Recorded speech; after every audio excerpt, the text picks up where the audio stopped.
रही थी शोले, तो वहाँ मैंने मतलब पहली बार मूवी देखी और इतना मतलब मूवी में हम लोग खो गए कि हम लोग शादी अटेंड करने ही नहीं गए।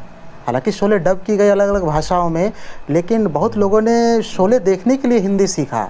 उन्होंने अपने बेटे सलीम खान को ये कहानी सुनाई थी कि एक गब्बर सिंह नाम का एक डाकू था जो मतलब पुलिस ऑफिसर के मतलब कि नाक कान काट लेने के लिए नाक और मशहूर कान था। काट देता हाँ, था। हाँ। इवन जो गब्बर सिंह के जो कपड़े हैं उसके विषय में एक बड़ा अच्छा ट्रिविया है कि उन कपड़ों को मुंबई के चोर बाज़ार से खरीदा गया था। दिलीप कुमार साहब ने एक स्टेटमेंट भी पास करी थी हाँ, शायद, हाँ। कि उन्होंने कहा था कि मैंने ठाकुर का रोल जो नहीं किया है वो मेरी one of the biggest mistake है। शोले को मतलब उस टाइम पे अगर आज के हिसाब से कंपेयर करें और उस टाइम के हिसाब से देखें, तो उस समय उसको 10 करोड़ के आसपास लोगों ने मतलब देखा था थिएटर में। गाँव में एकमात्र मुस्लिम है और उसके लिए सही मस्जिद बात। कैसे है? लेकिन बात है कि एकमात्र उसके लिए मुस्लिम नहीं है। मस्जिद। एकमात्र मुस्लिम नहीं, एक और मुस्लिम था, आप लोगों ने गौर नहीं किया। बताया जाता है कि जब फिल्म बनकर रिलीज़ हुई तो फिल्म को बहुत ही ज़्यादा निगेटिव रिव्यू मिले। इवन इसको कहा गया कि ये वेस्टर्न फिल्मों की खिचड़ी है, 2 दिन से ज़्यादा नहीं चलेगी। वही बात है, या तो दारू रहे या फिर मैं रहूं। इतना दारू की बोतल रहे या फिर मैं रहूं। नमस्कार, मूवीज़ मस्ती मैजिक चैनल पर आपका बहुत बहुत स्वागत है। मेरा नाम है अभय कुमार और आपने मुझको फिल्मी वाणी चैनल पर देखा होगा। हमारे साथ इस समय थोड़ी फिल्म थोड़ा म्यूजिक से रामअवतार जी और बॉलीवुड फ्लैशबैक से सत्यविजय तिवारी जी। अगर आप हमारे चैनल को काफ़ी लंबे समय से फॉलो करते हुए आए हैं तो आपको मालूम होगा कि हम बहुत सारी मूवीज़ के ऊपर बात करते रहे हैं। दोस्तों, इस समय हमारे सामने जो 2 शख्सियत हैं, इन्होंने बॉलीवुड के क्लासिक पीरियड और 90s के सिनेमा पर काफ़ी सारे वीडियोस बनाए हैं और इन्हें काफ़ी नॉलेज है। इसलिए आज हमने सोचा कि क्यों ना एक ऐसी फिल्म पर चर्चा की जाए जिसे इंडियन सिनेमा में एक आइकॉनिक फिल्म का दर्जा दिया गया है। आइकॉनिक इस तरह से कि जब भी कभी हम शोले का नाम लेते हैं तो बाकी फिल्मों को हम इस तरह से कंपेयर करते हैं कि ये फिल्म शोले से पहले की है, शोले के बाद से। एक तरह से ये फिल्म हमारे इंडियन सिनेमा का माइलस्टोन बन चुकी है। तो आज हम शोले फिल्म पर ही डिटेल में चर्चा करेंगे। मेरे हिसाब से यूट्यूब में इस तरह का वीडियो अभी तक आपने नहीं देखा होगा। सो उस वीडियो की शुरुआत करेंगे रामअवतार जी से और उनसे जानने की कोशिश करेंगे कि शोले फिल्म आपके लिए एक्चुअली क्या है। धन्यवाद अभय। सभी दर्शकों को मैं प्रणाम करना चाहूँगा कि आज हम लोग एक काफ़ी बड़ी फिल्म पे, कल्ट क्लासिक फिल्म पे चर्चा करने वाले हैं और मुझे इस काबिल समझा गया है कि इस फिल्म पे मैं बातें कर सकूँ, इस फिल्म पे अपने विचार दे सकूँ, ये बड़ी बात है मेरे लिए। तो शुरू करते हैं। जैसे कि अभय ने मुझे पूछा कि ये फ़िल्म मेरे लिए क्या है। ये फ़िल्म मेरे लिए किसी त्यौहार की तरह है। मैं जब भी इस फ़िल्म को देखता हूँ बड़ा खुश हो जाता हूँ। जैसे लोग त्यौहार में खुश हो जाते हैं, उसी तरह मैं फ़िल्म को देख के खुश होता हूँ। भले ये बातें बनावटी लगती होंगी आपको, लेकिन मेरे लिए फ़िल्म सचमुच उतनी ही महत्वपूर्ण है जैसे एक त्यौहार है मेरे लिए। इस फ़िल्म के एक-एक कैरेक्टर मेरे लिए बड़े मायने रखते हैं। एक-एक डायलॉग, एक-एक दृश्य, एक-एक फ्रेम मुझे अट्रैक्ट करता है इस फ़िल्म का। तो जहाँ तक बात है कि ये फ़िल्म मेरे लिए ये है, और जहाँ तक दूसरी बात मैं एक बताऊँ आप लोगों को कि ये फ़िल्म मेरे यूट्यूब करियर के लिए भी एक काफ़ी माइलस्टोन है। ये कुछ ऐसे कि मैंने यूट्यूब के लिए जब से काम करना शुरू किया तो टोटल मुझे जहाँ तक याद है मैंने शोले फ़िल्म पे 21 वीडियोज़ बनाए थे एक समय पे, लगातार 21 videos. Day 1 to day 21 back to back 21 videos मैंने किए थे और उन वीडियोज़ पे आप लोगों का अच्छा रिस्पॉन्स रहा था। दर्शकों ने उन वीडियोज़ को काफ़ी अच्छा रिस्पॉन्स दिया था। हर video lakh, 1.5 lakh, 2 lakh, even millions तक गए थे उनके व्यूज़। तो शोले मेरे लिए जिस प्रकार अमिताभ बच्चन के लिए या फिर शोले के बहुत सारे इवन अमजद खान के लिए कैरियर बिल्डिंग रहा था, उस तरह मेरे लिए भी शोले कैरियर बिल्डिंग है, यूट्यूब कैरियर बिल्डिंग है। खैर, तो ये है मेरे लिए शोले। अब है अच्छा, तो सत्यविजय भाई, मैं आपसे ये जानना चाहता हूँ कि शोले आपके लिए क्या है। आपने इस फिल्म को कब देखा, या फिर जब आपने इस फिल्म को देखा तो इस फिल्म का आप पर क्या इम्पैक्ट पड़ा उस समय? शोले मतलब मेरे लिए भी बहुत ख़ास फिल्म है। मुझे एग्जैक्ट याद है, मैंने इसको देखा था 1999 में। उस टाइम पे मैं रहा हूँगा लगभग 7 साल के आसपास मेरी उम्र थी। तो हुआ ये था कि मैं अपने बुआ के यहाँ पे था और वहाँ उनकी लड़की की शादी हो रही थी और एग्जैक्ट बारात आई हुई थी वहाँ पे। हम लोग सब बच्चे मिलके एक कमरे में टीवी पे आ रही थी शोले, तो वहाँ मैंने मतलब पहली बार मूवी देखी और इतना मतलब मूवी में हम लोग खो गए कि हम लोग शादी अटेंड करने ही नहीं गए। रूम का दरवाज़ा बंद करके हम मतलब 3-4 बच्चे सब मिलके शोले देखते रहे। तो मतलब ये सोचो कि घर की शादी छोड़ के मूवी देख रहे थे हम लोग उस टाइम पे। क्या और बात है, खास क्या बात करके है। बच्चे भी थे, मतलब 7-8 साल की उम्र थी और उस टाइम पे भी मतलब मूवी ने इतना अट्रैक्ट किया था कि मतलब उसको छोड़ के हम लोग जा नहीं पा रहे थे। तो मतलब काफ़ी यादें जुड़ी हुई हैं मूवी से। और उसके बाद तो फिर मैंने इसको कई बार देखा, मतलब वो पहला बार था जब मैंने उसको देखा था, उसके बाद से तो कई बार देखा है। अच्छा। यानी कि खैर शोले देखने का मेरा एक्सपीरियंस, जी जी आप बताइए क्या कह रहे हैं। यानी कि यहाँ पे सत्यविजय भाई यही कहना चाहते हैं, क्या बच्चे क्या बूढ़े, हर लोगों को पसंद है शोले। हाँ मतलब हर उम्र के, मैं बिल्कुल तो बिल्कुल। मतलब 7-8 साल का था उस टाइम पे, और मतलब उस टाइम पे भी इतना बंध गया था, मतलब स्टोरी से, इसके कैरेक्टर से, डायलॉग से, कि मतलब आज तक मतलब दिमाग में वो चीज़ें हैं। बिल्कुल ये सच है कि शोले का कोई मतलब कि बाउंड्री नहीं है, ना एज लिमिट का कोई बाउंड्री है, ना कंट्री का कोई बाउंड्री है, ना भाषा का कोई बाउंड्री है। हालांकि शोले डब की गई अलग अलग भाषाओं में, लेकिन बहुत लोगों ने शोले देखने के लिए हिंदी सीखा। जिस प्रकार बहुत लोगों ने चंद्रकांता संतति पढ़ने के लिए ही हिंदी सीखा था, उसी तरह शोले देखने के लिए बहुत लोगों ने हिंदी सीखा है। तो ये तो मतलब कल्ट है। जिस तरह से उसका स्क्रीन प्ले था या कहानी थी, सीन थे, मतलब एकदम बांध के रखते हैं आपको कि पूरी मूवी खत्म होने तक मतलब बीच में छोड़ के जाने का मन होता ही नहीं है उसको। आज भी इतना सही बार बात। देखा जा चुका है हम लोग के द्वारा वो फिल्म, लेकिन आज भी जब देखना शुरू करते हैं तो भूल जाते हैं कि दाएं बाएं क्या चल रहा है। सिर्फ फोकस होता है स्क्रीन पे कि भाई फिल्म चल रही सही है, बात है। दृश्य चल रहा है। अभी भी टीवी पे जैसे कई बार आती है तो खाना वाना खाते टाइम पे देखते हैं, तो मतलब पता नहीं चलता कि कितनी मूवी देख ली है मतलब। अच्छा मैंने शोले फिल्म को काफ़ी लेट देखा। मुझे याद है कि मतलब बचपन में हम्म, टीवी पर अक्सर आया करती थी, तो फुटकर में मैंने इस फिल्म को देखा था। फुटकर में कभी कोई सीन देख लिया, कभी 20 से, इस तरह नहीं चैनल पर आया करती थी अच्छा अलग अलग अच्छा। तरह से।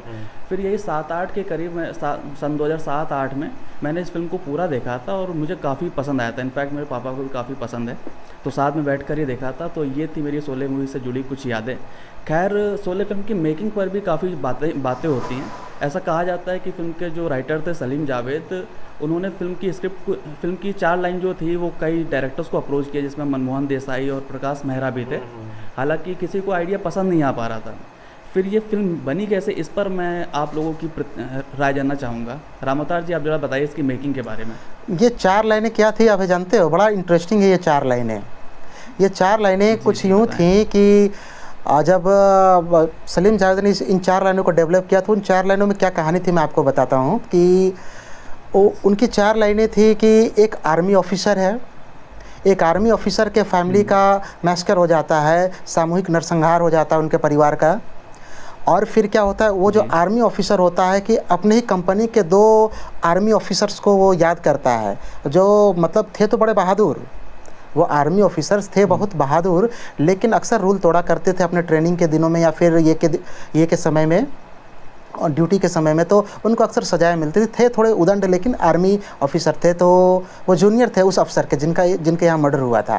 तो ये 4 लाइनें थी। तो वही उन्हीं अफसर को बुला के और मदद लेना चाहता है कि जो मेरे घर में मेरे फैमिली वालों की हत्या हुई है उससे मैं बदला लूँगा। तो ये कहानी थी ओरिजिनल 4 लाइनें एक्चुअल में। ये पहले मतलब हाँ आर्मी का बैकड्रॉप रखा जाने वाला था उसमें। हाँ। लेकिन जब स्टोरी जब डेवलप होने की बात आई, तो जो एक्चुअल में जैसे अभय ने यहाँ पे कहा ना कि इसको बहुत सारे डायरेक्टरों ने मना कर दिया था, तो पहले मनमोहन देसाई को अप्रोच किया गया था इस कहानी को लेकर। उसको कोई और दूसरा बंदा प्रोड्यूस करने वाला था। तो उस वक्त मनमोहन देसाई किसी और फिल्म को लेकर व्यस्त थे, तो इसलिए उन्होंने कहा कि भाई अभी फ़िलहाल तो नहीं कर सकता हूँ, और मुझे कहानी भी कुछ खास पसंद नहीं है, तो आप कोई और कहानी डेवलप करो। और उसी दौरान इन्होंने मनमोहन देसाई के लिए चाचा भतीजा का कॉन्सेप्ट दिया था, जिस पर बाद में धर्मेंद्र और रणधीर कपूर ने काम किया। 1977 में आई थी वो, है ना। हाँ। तो चाचा भतीजा कॉन्सेप्ट हुआ। फिर प्रकाश मेहरा को भी अप्रोच किया गया था इसके लिए। प्रकाश मेहरा को अप्रोच किया गया था। प्रकाश मेहरा को उस समय इवन 2 कहानियाँ अप्रोच की गई थी, एक शोले का और दूसरा मजबूर का। शोले और मजबूर दोनों अप्रोच किए गए थे। तो प्रकाश मेहरा ने शोले जंजीर पे तो वो ऑलरेडी काम कर भी रहे थे सलीम हाँ जावेद की। तो जंजीर पे तो ऑलरेडी उधर काम चल ही रहा था। हाँ, उस पर काम कर ही रहे थे वो। अगले जब कहानी अप्रोच ये लोग कर रहे थे, अगले 1-2 महीने के बाद 1973 में वो रिलीज़ भी हो गई।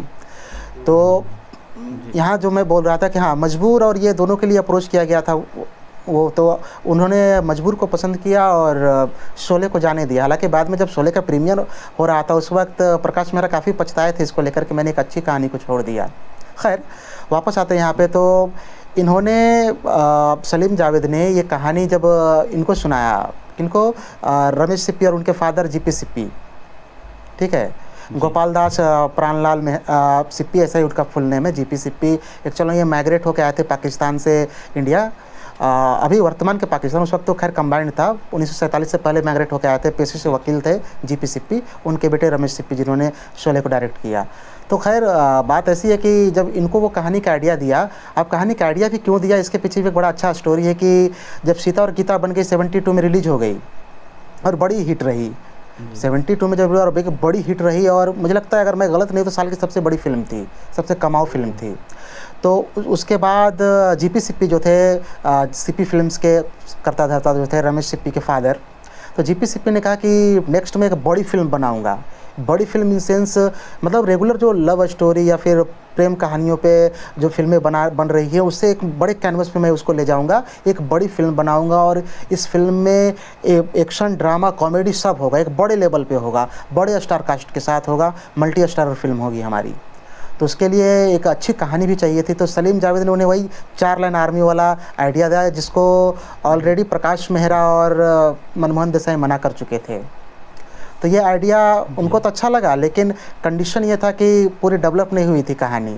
तो कहानी डेवलप करने की बारी आई, तो इसको सिप्पी फिल्म्स का जो राइटिंग रूम था वहीं पर डेवलप किया गया पूरी कहानी को। एक कमरे में गद्दा बिछा के इस कहानी को डेवलप किया गया। सबसे इंटरेस्टिंग बात है, अभी लास्ट टाइम जब रमेश सिप्पी के घर का एक वीडियो आ रहा था, तो रमेश सिप्पी ने अपना घर दिखाया था और बताया था कि इसी कमरे में पूरी शोले को डेवलप किया गया है।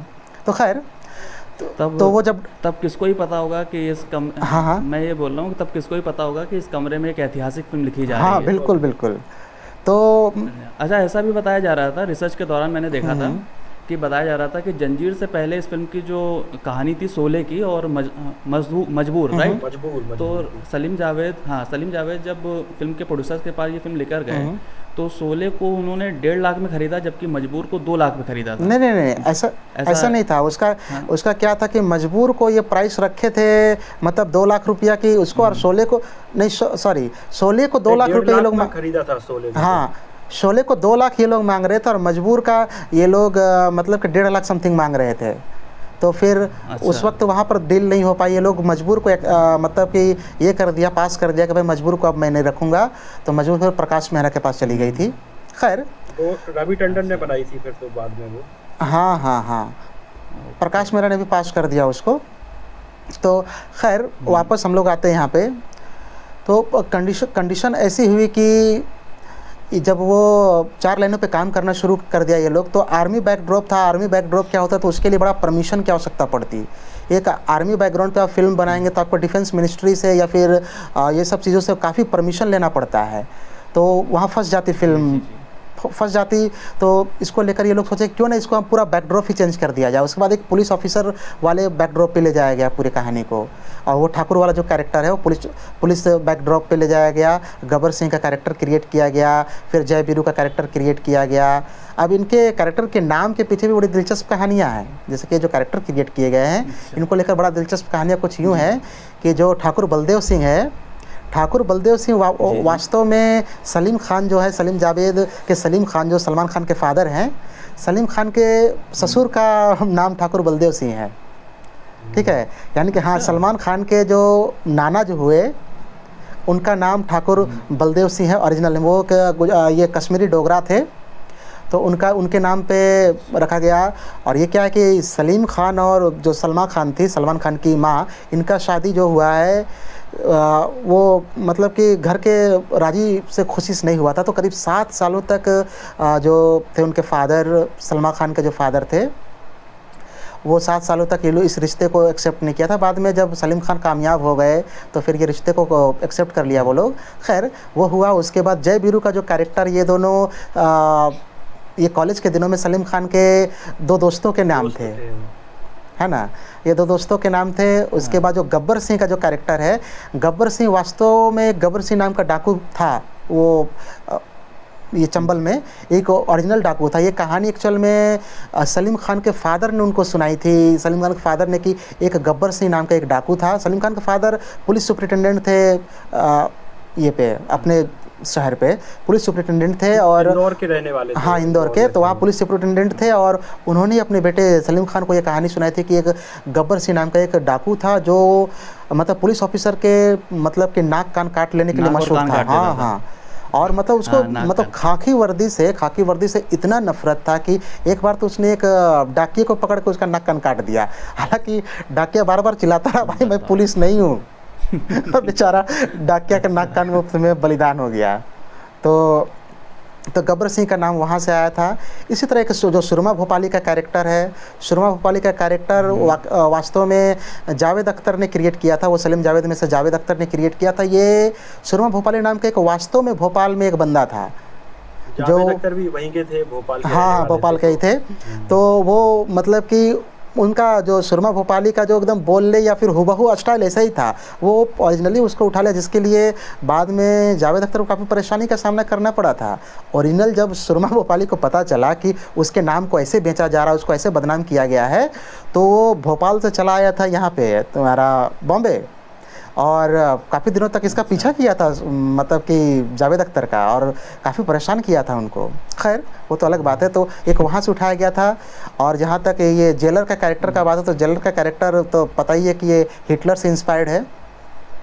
हिटलर से हाँ, ये कैरेक्टर हिटलर से इंस्पायर्ड। इवन उसके जो बोलने का स्टाइल है, हिटलर का क्या था कि हिटलर हमेशा जिस पिच से बोलना शुरू करता था, जैसे कि यहाँ से बोलना शुरू किया है तो वो वहाँ से हम लोग बोलते हैं तो वो नीचे आता है हमारा पिच बोलते बोलते एक समय के बाद।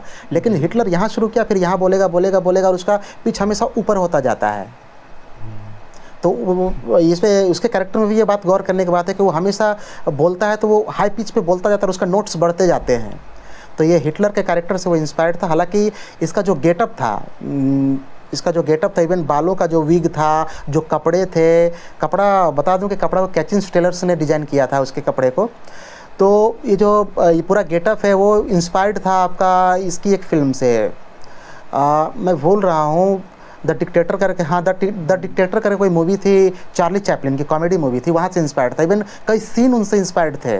खैर तो एक वो कैरेक्टर हो गया। इस तरह से कैरेक्टर डिज़ाइन किए गए थे और मतलब कि एक मतलब कैरेक्टर्स पर काफ़ी अच्छी मेहनत करी गई हाँ, है, पूरा एकदम कैरेक्टर रेफरेंस पे ही ले नहीं, लेके। उनके मतलब कि उनके वेशभूषा पे, उनके कपड़ों पे जब ये कैरेक्टर अप्रोच किया गया था, ये जेलर वाला कैरेक्टर असरानी साहब को, तो असरानी साहब दंग रह गए कि इस कैरेक्टर पे इतना डिटेलिंग। जब उनको ब्रीफ दिया जा रहा था कैरेक्टर को लेकर, तो उनको बाकायदा वर्ल्ड वॉर 2 के बुक्स ला के पढ़ाए गए कि आप ये बुक्स पढ़ो, हिटलर के कैरेक्टर को समझो, उसके बोलने चलने के स्टाइल को आप समझो। उनको वर्ल्ड वॉर 2 के ये पे बनी जितनी अमेरिकन फिल्में थी वो दिखाई गई। तो इवन हालांकि इन्होंने असरानी साहब ने उस कैरेक्टर को एक मैं फ़िल्म का नाम एग्जैक्ट इस वक्त नहीं बता पाऊँगा, याद तो नहीं है, लेकिन एक बहुत मशहूर फिल्म से ये बोलने का स्टाइल को कॉपी किया था इन्होंने और वो काफ़ी काम कर गया। हालांकि क्या है ना कि यहाँ पे हम लोग हालांकि आगे चर्चा करेंगे कि शोले फिल्म को कॉपीड फिल्म कहा गया, बहुत सारे मतलब वेस्टर्न फिल्मों का वो एक मतलब वेस्टर्न करी कहा गया, मिला जुला के उसको बनाया गया है फिल्म को।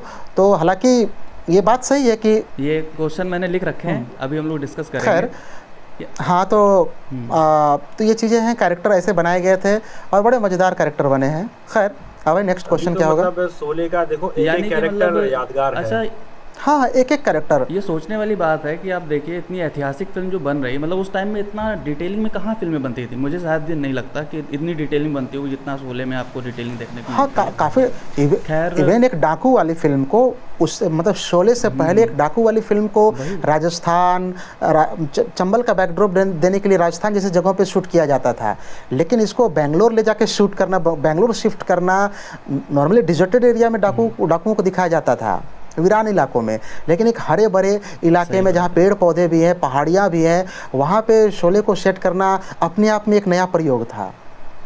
हाँ, और डाकू का यानी जो कि गेटअप भी देखो ना, वो भी कितना मतलब अलग था। हाँ पुरानी बिल्कुल। मूवी में हाँ। मतलब डाकुओं का गेटअप होता था एक बड़ा सा काला टीका लगा के, हाँ, पगड़ी जय लगा के, भवानी। धोती कुर्ता में। हाँ। हाँ मतलब ज- ज्यादातर लेकिन चाहे मेरा गांव मेरा देश हो या कोटे सिक्के, उस टाइप मतलब इस टाइप की फिल्मों में डाकू का जो गेटअप है वो ऐसा ही था। धोती पहनेंगे, लेकिन काला काला मतलब ऊपर से काला ये होगा, कमीज होगा, पगड़ी हाँ। होगा, लेकिन ये कॉन्सेप्ट ही बिल्कुल बदल दिया रमेश सिप्पी ने। गब्बर सिंह को मतलब देखो एकदम आर्मी वाले कपड़े दिए गए, मतलब एकदम गेटअप ही चेंज कर दिया गया। सही हालांकि बात यहाँ है। एक ये मिथ मैं क्लियर करना चाहूँगा। बहुत लोगों के माइंड में ये मिथ है कि बहुत लोग ये कहते हैं कि गब्बर सिंह जो है ये एक अपने आर्मी से रिटायर्ड था। आर्मी से भागा हुआ है, ऐसा लोग कह रहे हैं। लेकिन हाँ, भागा हुआ है, लेकिन ऐसा कुछ नहीं था। ये लोगों के माइंड में वो कहानी चल रही है जो मैंने अभी वीडियो के शुरू में बताया, जो चार लाइन का जो आइडिया हमने किया था, बताया था कि जो 4 लाइन का, वो माइंड में लोगों के फीड हो गया है। इस बात को खुद रमेश सिप्पी ने रिजेक्ट किया है कि इसका कोई आर्मी बैकड्रॉप, ऐसा कुछ नहीं है। इवन जो गब्बर सिंह के जो कपड़े हैं उसके विषय में एक बड़ा अच्छा ट्रिविया है कि उन कपड़ों को मुंबई के चोर बाज़ार से ख़रीदा गया था। मुंबई के चोर बाज़ार से ख़रीदा गया था उस कपड़े को। और यहाँ पे एक और दिलचस्प बात है कि शूटिंग के बाद भी बहुत बार अमजद खान उस कपड़े को पहने रहते थे फील करने के लिए खुद को। हाँ, शूटिंग के बाद भी इवन उन दिनों क्या कि लोग ये भी कहता है कि फिल्म जो है उसमें ये भी दिखाया कि इंट्रोड्यूसिंग अमजद खान इज़ गब्बर, ये कास्टिंग के दौरान ये लिखा हुआ था, लेकिन ये बात सही नहीं है। उससे पहले उन्होंने एक फ़िल्म में एक पाकिस्तानी पायलट का रोल किया था। हिंदुस्तान की कसम नाम की एक फ़िल्म थी, चेतन आनंद ने बनाई थी वो फिल्म। तो उनकी ये दूसरी तीसरी फिल्म थी, तो इंट्रोड्यूसिंग नहीं कहा जा सकता। हालांकि उस दौरान उनके पास काम नहीं था, ये सही बात है कि अमजद खान के पास काम नहीं था। तो वो क्या करते थे कि वो उनके भले ही दृश्य ना हो, लेकिन फिर वो शूटिंग में इन्वॉल्व रहते थे, असिस्टेंट का काम करते थे, जस्ट लाइक सचिन पिलगांवकर जो एक छोटे से कैरेक्टर में थे। वो रहीम चाचा का जो वो बना हुआ था ना, वो बेटा मार देते हैं जिनको। हाँ, तो वो भी असिस्टेंट का काम करते थे, कुछ ऐसी है बात। खैर तो आपने जितना बैक स्टोरी जो बताई तो उसे देख के लग रहा है कि जब ये फिल्म मेकिंग में होगी तो कहीं ना कहीं उनको आइडिया हो गया होगा कि कुछ बहुत ही बड़ी चीज़ बन रही है। पता नहीं हुआ होगा कि नहीं, मुझे स्टोरी सुन के तो फिलहाल लग रहा है। तो खैर स्टार्ट ही मतलब बड़े लेवल पे हुई थी, 70 mm पे, मतलब उन्होंने सोचा था कि मूवी को बनाएंगे। उसके पहले तक 35 mm पे मूवी बनती थी बॉलीवुड की, और ये 16 पहली मूवी थी जो 70 mm पे बनी थी। तो 70 mm का जानते हैं ये सत्य विजय भाई, 70 mm का भी एक बड़ा दिलचस्प कहानी है। 70 mm का दिलचस्प कहानी कुछ यूँ है कि उस समय अपने यहाँ थिएटर्स ही नहीं थे, इंडिया में वैसे थिएटर्स ही नहीं थे जो 70 mm को दिखा सके। इवन 70 mm स्टीरियोफोनिक साउंड के साथ दिखा सके।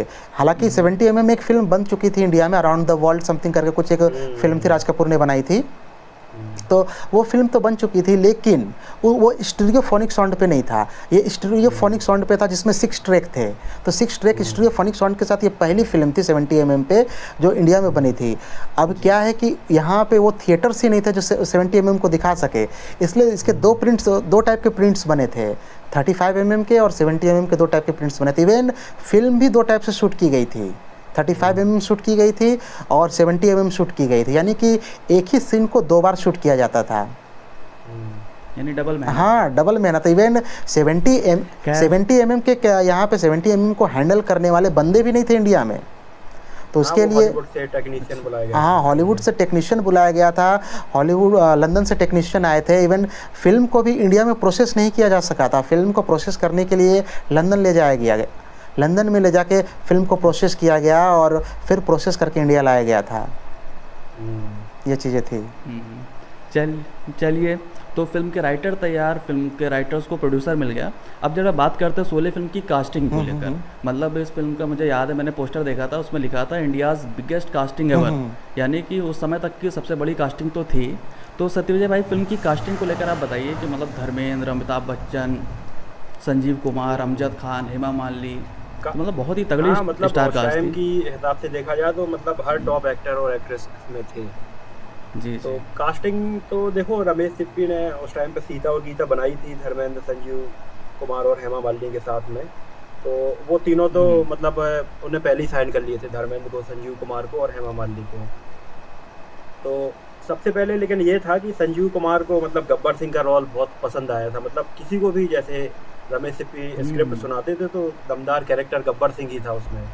तो संजीव कुमार मतलब पहले गब्बर सिंह का रोल करना चाहते थे, लेकिन हुआ ये कि रमेश सिप्पी को ये लगा कि संजीव कुमार की इमेज इस टाइप की बनी हुई है कि अगर ये गब्बर सिंह का रोल करेंगे भी तो इसमें भी मतलब काफ़ी लोगों की सिंपैथी मिल जाएगी इन्हें। क्योंकि मतलब उनकी इमेज वैसी बनी हुई थी संजीव कुमार की। सॉफ्ट सॉफ्ट सी इमेज है हाँ, सॉफ्ट काफी। इमेज थी। सॉफ्ट और रोमांटिक इस टाइप का इमेज था उनका। हाँ मतलब इसमें गब्बर सिंह का वो कैरेक्टर ऐसा रखना चाहते थे एकदम मतलब रूथलेस टाइप का कैरेक्टर, कि मतलब किसी भी टाइप की मतलब सिंपैथी तो उस मिले कैरेक्टर ही से ना, किसी को बिल्कुल। हो ही ना। हाँ, इस वजह से उसका मतलब वैसा कोई मूवी में फ्लैशबैक भी नहीं रखा गया था कि कुछ ट्रेजेडी हुई या किस वजह से वो डाकू बना। वो तो ये मतलब बाय बस डाकू चॉइस, है सीधा। ये बाय चॉइस डाकू था, बाय चॉइस हाँ, रॉबर मतलब था, बाय चॉइस मजबूरी डाकू का था नहीं बस। था।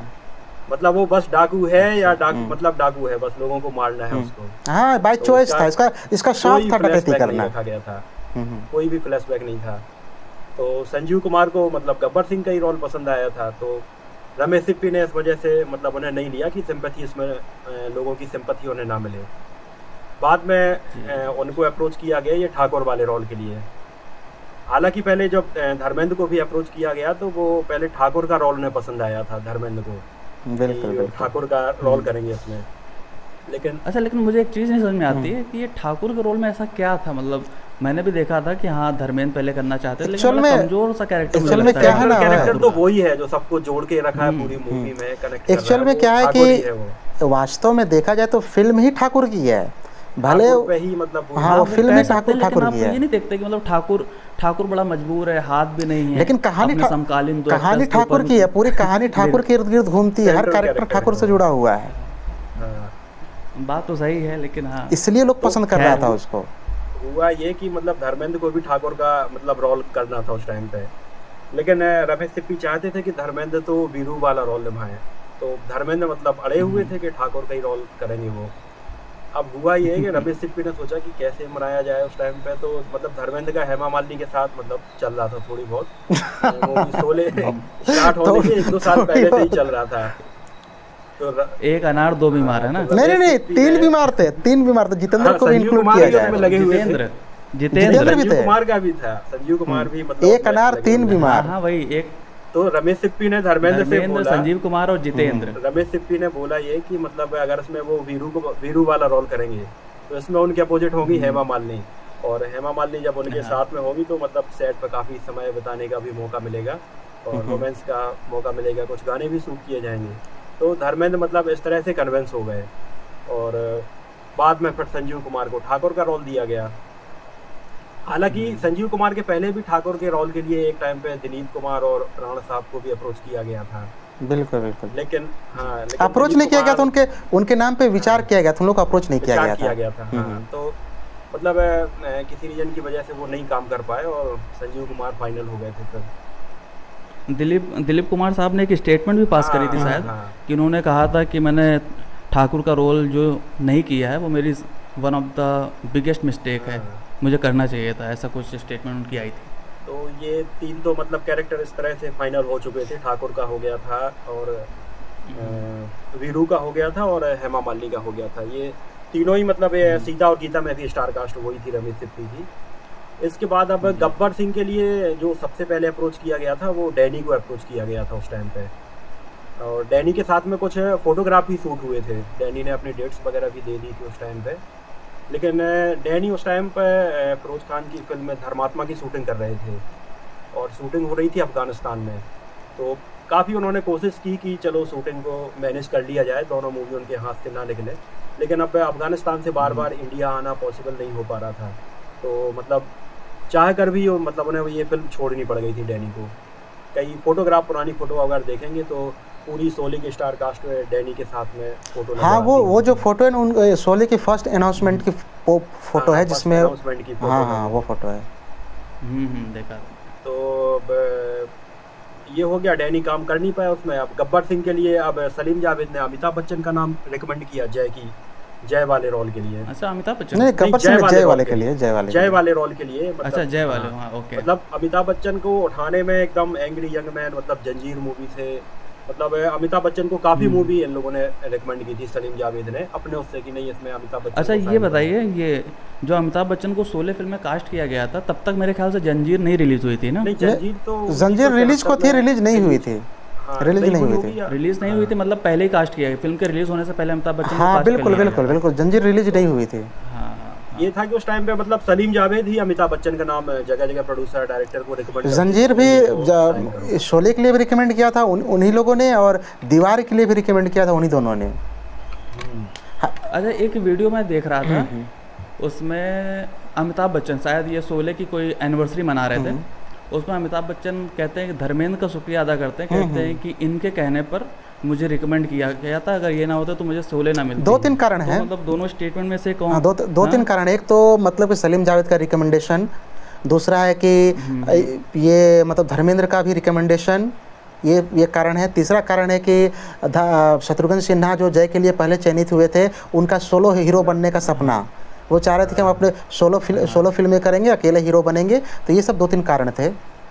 शत्रुघ्न सिन्हा का तो स्टेटमेंट आपकी अदालत में भी उन्हें रजत शर्मा ने पूछा था, तो मतलब उन्हें बताया था कि काफ़ी रिग्रेट हुआ था बाद में उन्हें। हाँ, वो सोलो हीरो बनना चाह रहे थे, वो चाह रहे थे कि अब मैं अपने दम पे फिल्में करूँगा और सोलो हीरो बनूंगा, मैंने बहुत खलनायक के रोल कर लिए। लेकिन मुझे लगता है कि अमिताभ बच्चन और धर्मेंद्र की जो जोड़ी थी वो शत्रुघ्न सिन्हा के साथ में उतनी शायद मैच नहीं हो पाती, या उतनी अच्छी नहीं लगती स्क्रीन पे शायद, हाँ कह सकते हैं, या वो कैरेक्टर अपने दिमाग में बस लिए गए हैं, इस वजह से शायद ऐसा लग रहा हो।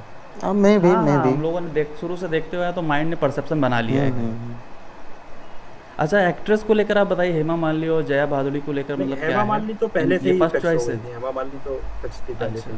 जया बच्चन की जगह भी मुझे लगता है ज़्यादा किसी को अप्रोच नहीं किया गया, ऑलमोस्ट फिक्स ही होगी जया बच्चन भी।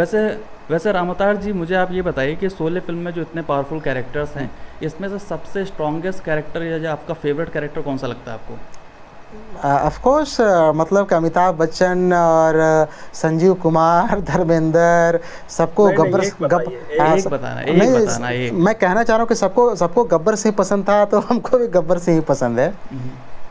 गब्बर पसंद? बिल्कुल गब्बर, इसमें कहीं कोई शक नहीं है। गब्बर के कैरेक्टर में जो बात है, हालांकि मैं किसी कैरेक्टर को कम नहीं कर रहा, इवन शोले का एक कैरेक्टर बहुत मायने रखता है। इवन क्या है कि हरिराम नाई भी बहुत मायने रखता है, ठीक ना, जेलर के सिक्का भी बहुत मायने रखता है, का भी मैटर करता है। हर कैरेक्टर बहुत मायने रखता है, लेकिन मेरा one of favourite Gabbar Singh है। रामू काका तो बहुत ज्यादा मायने रखते हैं भाई। देखो, सांबा के केवल 2-3 डायलॉग थे, मतलब सांबा चल गया, उसके बाद मैक मोहन का मतलब सांबा ही के नाम से लोग जानने लगे। पता है सांबा, मतलब सांबा को लेके एक बात मैं आपको बता दूं कि जब फिल्म जब शूट होके कंप्लीट हुई थी, उस वक्त आज दिन में भी मैं अभी से ये बात बोल रहा था कि फिल्म जब शूट होके जब कंप्लीट हुई थी, वो 3 लाख मीटर उसकी रील थी, 3 लाख मीटर लंबी उसकी रील थी, 3 लाख मीटर लंबी रील शूट हुई थी, जिसको 20 का मतलब काट पीट के 20,000 फीट करना था।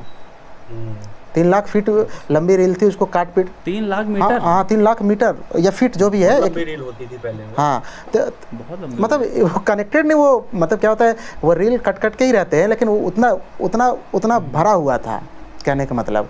तो 3 लाख मीटर रील पे शूट हुआ था, उसको काट के 20,000 फीट करना था, और फाइनल रिलीज हुआ था 18,000 फीट।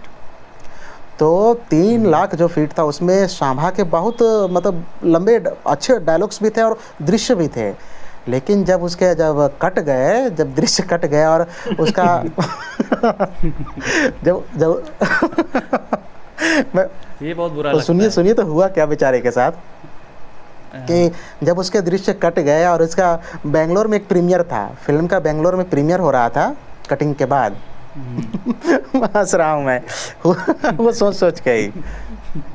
हाँ, तो लेकिन छोटे से रोल में ही सोचो, मतलब उनकी जिंदगी में मतलब कितना बड़ा वो कर दिया था। उसके बाद कितना वो बेचारे आए होंगे अपनी फैमिली को लेकर प्रीमियर दिखाने कि मेरे इतने डायलॉग, इतने सीन हैं। तो पता लगा बस एक ही डायलॉग। बेंगलोर में मैक मोहन ने मतलब उनका पता है क्या था, मतलब उनका ये था कि शोले की शूटिंग में जब मुंबई में रहते थे वो लोग, मुंबई से बेंगलोर 27 बार आना हुआ था मैक मोहन का इस छोटे से रोल के लिए भी। तो जब बेंगलोर में प्रीमियर हो रहा था, फिल्म का प्रीमियर हो गया, उसके बाद सब एक्टर खुश थे, लोग खुश थे, सब मज़े ले रहे थे। तो एकमात्र बंदा था जो रो रहा था, सोच लो वही सांबा ही था, मैक मोहन। तो वो रोते रोते चले गए इसके पास, मतलब रमेश सिप्पी के पास, बोले कि दादा ये जो है इसको क्यों बचने दिए, इसको भी काट दो, इसको भी ख़त्म करो। वैसे भी तो मैं गेस्ट अपीयरेंस में हूँ, मैं करूँगा ही क्या, मेरे रहने कोई मतलब नहीं बनता है। तो रमेश सिप्पी ने कहा था कि भाई देखो, जितना सा भी है उतना सा के लिए तुम्हें याद किया जाएगा भविष्य में, तुम मतलब इतने फेमस हो जाओगे कि फिर क्या ही बात होगी यार। और रमेश सिप्पी का कहा गया बात सही हुआ आज कि गब्बर सिंह सांभा के बिना अधूरा है। अगर गब्बर सिंह का चर्चा होगा और सांभा का चर्चा नहीं होगा, अगर कोई कार्टून भी बनता है तो गब्बर सिंह और सांभा को लेकर ही बनते हैं। बात तो सही अरे है। वो सांभा कितने आदमी थे।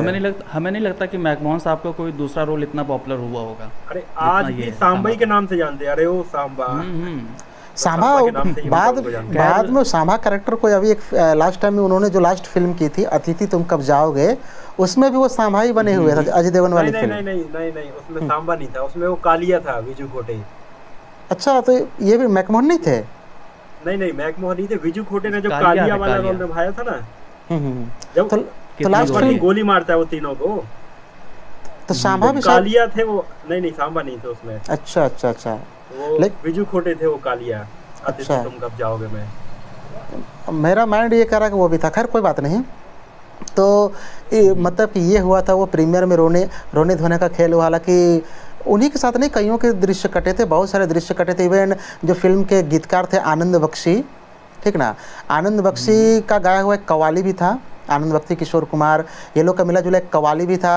वो कव्वाली फिल्माया गया था तुम्हारे ये सुरमा भोपाली पे, मतलब जगदीप साहब पे। वो उसको भी काट दिया गया फिल्म को, मतलब 18,000 रील पे लाने के लिए उसको भी काट दिया गया। तो आनंद बख्शी का कहना था कि इसी के साथ मेरा मतलब एज ए गायक, एज ए सिंगर मैं कैरियर बनाना चाह रहा था, वो भी ख़त्म हो गया। आनंद बख्शी काटे गए थे उसमें। हाँ, तो आनंद बख्शी का गाना वो अच्छा गाना था, वो अभी तो यूट्यूब पे भी अवेलेबल है, उसको सुना जा सकता है। हाँ, अच्छी कव्वाली थी वो। अच्छी चांद सा चेहरा समथिंग कुछ था वो। चांद सा कोई चेहरा। हाँ हाँ हाँ। और आनंद बख्शी को जिन्होंने नहीं सुना, जो दर्शक हमारे इस वक्त देख रहे होंगे, तो उन दर्शकों को बता दूं कि आनंद बख्शी का एक बड़ा ये था, वो सुना और उन्होंने एक शुरुआती 2-3 लाइनें गए थे। मैं गाऊंगा नहीं क्योंकि कॉपीराइट आ जाता है, पिछले वीडियो पे कॉपीराइट आया था मेरे गाने की वजह से ही। आप थोड़ा खराब गाने को। हाँ, मुझे खराब ही गाना कि शायद कुछ ज़्यादा अच्छा हो गया था, कॉपीराइट आ गया था पिछले बार। तो वो गाना था दिल इंसान का एक तराजू जो इंसाफ को तोले कि आजा तेरी याद आई, वो गाना चरस का। उसमें जो शुरुआती लाइनें वो आनंद बख्शी साहब ने ही गाई हैं। तो सोच लीजिए कि आनंद बख्शी कितने अच्छे गायक थे। खैर तो सत्यविजय भाई, आपका भी फेवरेट कैरेक्टर गब्बर ही है या फिर आपको कोई और पसंद है? नहीं नहीं, गब्बर के अलावा मतलब और मतलब वैसे तो सब है, लेकिन गब्बर मतलब मेरा भी फेवरेट ही है। मतलब आपका भी गब्बर एकदम फेवरेट है? रूथलेस, एकदम मतलब डाकू है तो वो एकदम डाकू है, बस डाकू वाला काम करेगा वो। सोचो भाई, परफॉर्मेंस भी है। उसको सिंपैथी चाहिए ही नहीं है मतलब किसी कि की। 73 में भी एक्टर लोग लड़ रहे थे गब्बर सिंह के लिए, आज हमारे सत्यविजय भाई भी एक ही चीज़ को पसंद कर रहे हैं। अरे सही बात है, अमिताभ सही बच्चन बात है। को भी मतलब गब्बर का करना था रोल, फिर बाद में उन्होंने राम गोपाल वर्मा की एक मूवी आई थी ना, आग करके, आग 2006 या 7 में आई थी।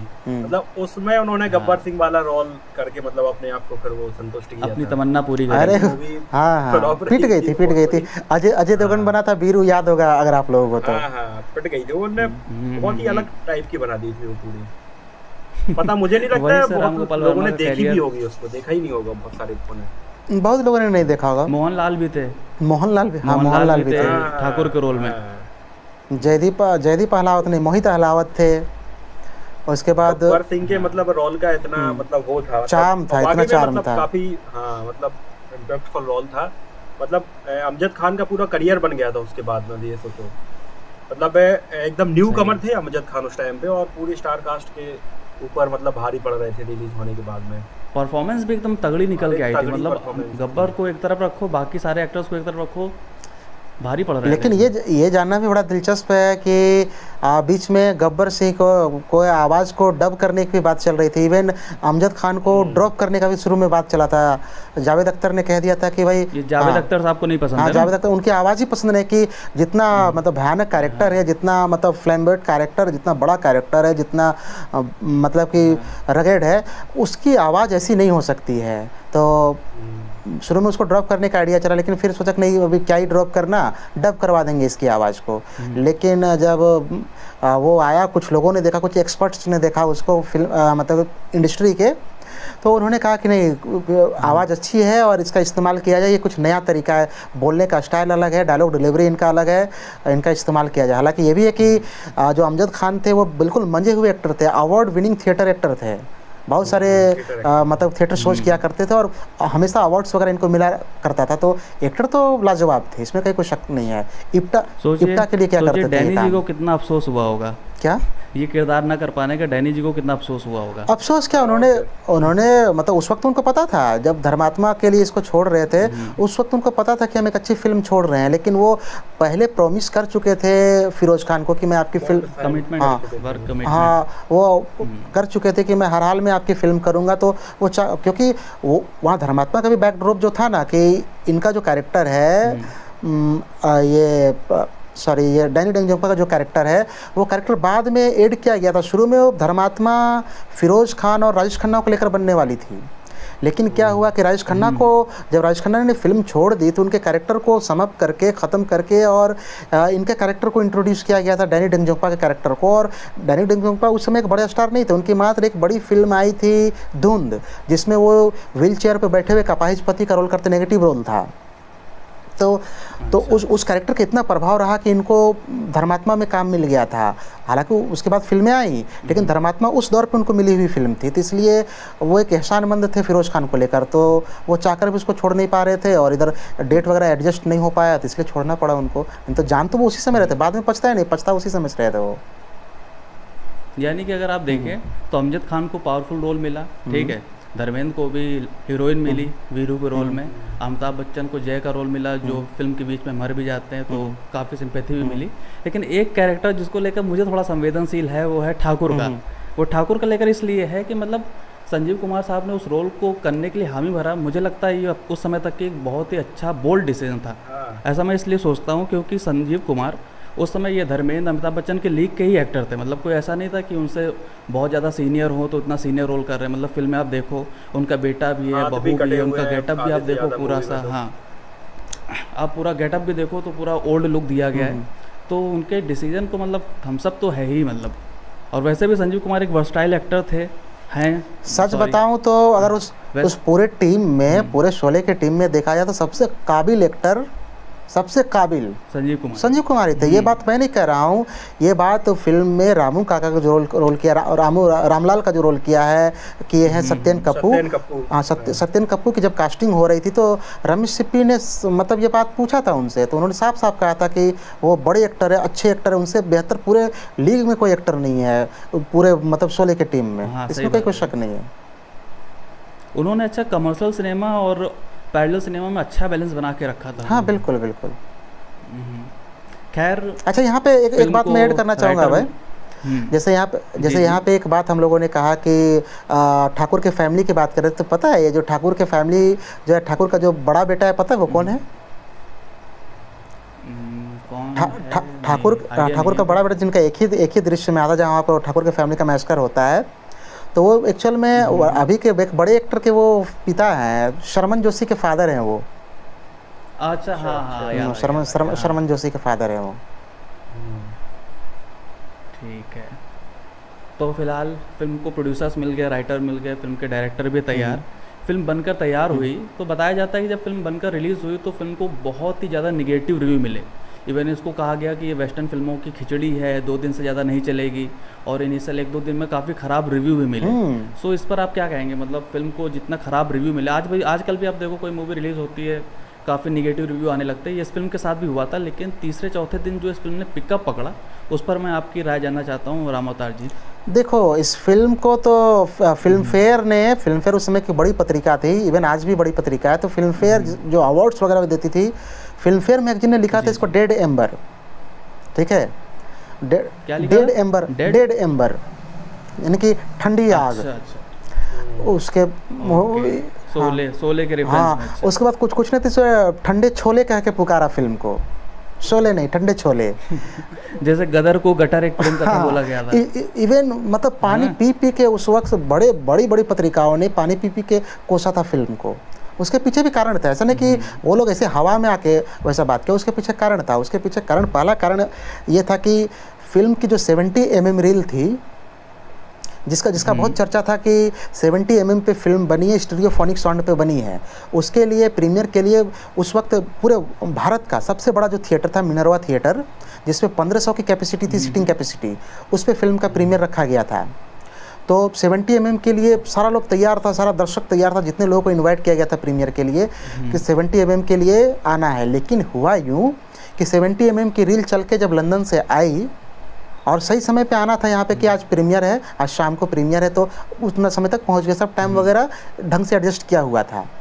लेकिन ऐसा हुआ कि उसको कस्टम में फंसा दिया गया था जानबूझ के फिल्म के रील को, मतलब एयरपोर्ट के कस्टम विभाग में उसको जानबूझ के फंसाया गया था फिल्म को। अब क्यों फंसाया गया, तो इसके पीछे भी कहानी ऐसी है, ये षड्यंत्र था। ये षड्यंत्र कुछ यूँ था कि एक बड़े उस समय के ब्रॉडकास्टिंग मिनिस्ट्री में, उस समय के जो प्रसारण विभाग में ब्रॉडकास्टिंग मिनिस्ट्री में एक बड़े मतलब कि ये अधिकारी थे, मतलब अफसर थे, जैसे कि अभी भी अफसर होते हैं ना, एक बड़े अफसर थे, आईएएस थे, एक बड़े अफसर थे। तो उनको बड़ी आशा थी कि हमको भी प्रीमियर पे बुलाया जाएगा, हमको बड़ा तवज्जो दिया जाएगा, लेकिन उनको तवज्जो नहीं मिला, प्रीमियर पे नहीं बुलाया गया। ये बात उन्होंने दिल पे ले लिया, और दिल पे ले लिया तो उनकी काफ़ी पकड़ थी, तो उन्होंने कस्टम विभाग में कह के और रील को लेट करवा दिया। तो फिल्म 70 की जगह पे 30 पे प्रीमियर की गई थी। तो ये बड़ा डेड इम्पैक्ट पड़ा फिल्म पे कि फिल्म उस वक्त, अब जो 70 पे स्टीरियोफोनिक साउंड पे कहते हैं, जब हमने तो 70 स्टीरियोफोनिक साउंड पे देखा नहीं है फिल्म को, लेकिन कहते हैं कि जब सिक्का उछालता था गब्बर सिंह ये जय या बीरू सिक्का उछालता था, इवन जब बीरू जय का डेथ हो जाता है और बीरू सिक्के को उछालता है पर्दे की ओर फेंकता है, तो लोग अपने आसपास ढूंढने लगे थे सिक्के को कि हमारे पास आके गिरा क्या सिक्का। तो अच्छा, मतलब 3D में फेल है। हाँ, स्टीरियोफोनिक साउंड वो था। तो हाँ, तो वापस मैं आता उस पर। तो जब 35 पे रिलीज़ किया गया तो बड़ा नेगेटिव इम्पैक्ट पड़ा फिल्म को लेकर, और उसी का इम्पैक्ट रहा कि पत्रकारों ने फिल्म को गलत सलत लिखा। ठीक है, अब वो क्या हुआ कि शुरुआती शनिवार रविवार तक यही सीन था, लेकिन मंडे को फिल्म जोर पकड़ना शुरू कर दी। और वो जोर पकड़ने के पीछे कारण था, जिसने देखा फिल्म को वो माउथ टू माउथ पब्लिसिटी वाली मामला उसके साथ हुआ। हमने देखा, अपने दोस्तों को बताया, उसने देखा, अपने दोस्तों को बताया, उसके बाद लोग फिल्म से जुड़ने लगे। और इवन ये तो भाई सारे दर्शक भी जानते हैं, इवन सत्यविजय भाई और अभी आप लोग भी जानते होंगे कि इसका क्लाइमेक्स को ये क्लाइमेक्स में बोल रहा हूँ, इसका जब समीक्षा ये लोग किया कि फिल्म क्यों नहीं चल रहा है, शोले की टीम इन्होंने समीक्षा की फिल्म क्यों नहीं चल रहा है, तो इन्होंने ये कंक्लूजन पे ये पहुँचे कि जो अपना एक हीरो है जय मर जाता है, तो हाँ लोगों का मतलब लोग चाह रहे हैं कि वो जिंदा रहे, ज़्यादा बेहतर रहेगा, फिल्म का क्लाइमेक्स बदलना चाहिए थोड़ा सा। हाँ, तो ये लोग रीशूट कर तो फिल्म के मेकर्स जो थे वो उसको रीशूट करने वाले थे। वो ट्यूसडे से उसका शेड्यूल भी तय हो गया था कि हम लोग रामनगरम वापस जाएंगे और इसको रीशूट करेंगे। इवन शूटिंग की सारी तैयारी हो गई थी, लेकिन जब जोर पकड़ना शुरू किया तो फिर इसको ड्रॉप कर दिया गया ये आइडिया को, और फिल्म तो फिर बाद में कल्ट बन गई, तो फिर कोई ज़रूरत ही नहीं पड़ा उसको। वैसे आज भी अगर देखा जाए तो मतलब मूवी माउथ पब्लिसिटी से ही चलती है, मतलब हाँ, स्टार्टिंग में भले ही ना चले, लेकिन अगर ऑडियंस को मूवी पसंद आ गई तो क्रिटिक्स कुछ भी बोले मूवी चल जाती है। हाँ, अगर फिल्म अच्छी है तो वो चली जाती है, मतलब वो ऑडियंस को पसंद आनी चाहिए बस। और फिल्म कितने भी मतलब बहुत बार क्या होता है, क्रिटिक्स फिल्म को बहुत अच्छा बोल देता है, जस्ट लाइक आदि पुरुष को भी कुछ आदि पुरुष को भी कुछ क्रिटिक ने अच्छा बोला था, ठीक ना। अपने यूट्यूब के भी कुछ अच्छे जाने माने क्रिटिक्स ने अच्छा बोला था, नाम क्या ही मैं लूँगा, बुरा मान जाएगा भाई। तो एक जाने माने क्रिटिक ने फिल्म को काफ़ी अच्छा बोला था, और जब फिल्म पिट गई तो फिर उससे काफ़ी ये हुए थे, उसके काफ़ी ये हुई थी, और फिर बाद में वो इसको लेकर शर्मिंदा भी हुआ था इस चीज़ को लेकर। ये चीज़ है कि अगर मतलब मूवी अच्छी है तो क्रिटिक्स मतलब कुछ भी बोले, फिर ऑडियंस को उतना कुछ फर्क नहीं हाँ, पड़ता, कोई फर्क नहीं पड़ता है, उस फिल्म को अपनी ऑडियंस मिल ही जाती है। हाँ, खैर अगर आप देखो जिस तरह से बातचीत हो रही है शोले फिल्म को लेकर, हर एक स्टेज पर एक एक स्टेप पर काफ़ी इंटरेस्टिंग ट्रिविया निकल रहा है, बहुत कहानियाँ हम लोग घंटों बातें कर सकते हैं। फिलहाल वर्ड ऑफ माउथ के दम पर फिल्म शोले थी बहुत बड़ी आइकॉनिक सक्सेस बनी, ठीक है। तो यहाँ पर मैं आप दोनों से ये जानना चाहता हूँ कि शोले की सक्सेस कितनी बड़ी थी, मतलब जो आज की ऑडियंस है उसे पता चले कि भाई साहब ये फिल्म ने किस तरह का इतिहास रचा था, ताकि आप उस चीज़ को आप एक्सप्लेन करें अच्छे से, ताकि हमारी ऑडियंस को बहुत अच्छे से समझ पाए कि शोले की सक्सेस आखिर है क्या। अब आप इतना सत्यविजय भाई आप बताएं। मैं बोलता हूँ, मतलब शोले का इनिशियल बजट जो रखा गया था वो लगभग 1 करोड़ रखा गया था, और उस हिसाब से उस जमाने में अगर देखा जाए तो मतलब 1 करोड़ भी बहुत बड़ी रकम होती थी 1973-74 के आसपास। लेकिन मूवी इतने बड़े लेवल पे मतलब बनती जा रही थी तो बाद में इसका जो बजट है वो 1 करोड़ से सीधा 3 करोड़ हो गया था, मतलब 3 गुना जी। इसका बजट बढ़ गया था। लेकिन रमेश सिप्पी ने मतलब फिल्म को बनाने में कोई कमी नहीं छोड़ी, मतलब एक एक सीन को जितनी बार शूट करना होता वो करते, और जिन जिन चीज़ों की ज़रूरत होती वो सब मतलब फिल्म के सेट पर लाई जाती। तो 3 गुना इसका जो बजट बढ़ गया था, और जब मूवी रिलीज हुई लोगों ने इसको पसंद किया तो इंडिया में मतलब इसकी रिकॉर्ड तोड़ कमाई हुई, लगभग 15 करोड़ का कलेक्शन हुआ उस टाइम पे। मतलब इतना कलेक्शन, बहुत ज़्यादा कलेक्शन होता था 1975 में, 15 करोड़ कलेक्शन।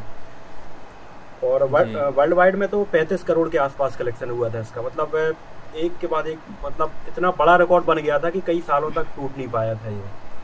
और मिनर्वा थिएटर में तो 5 साल वैसे ही चलती रही थी, तो ये अपने आप में उस टाइम पे भी एक काफ़ी बड़ा रिकॉर्ड था। हालांकि आगे चल के जब DDLG आई तो उसने रिकॉर्ड तोड़ दिया था, ये लंबे समय तक थिएटर में चलने वाला।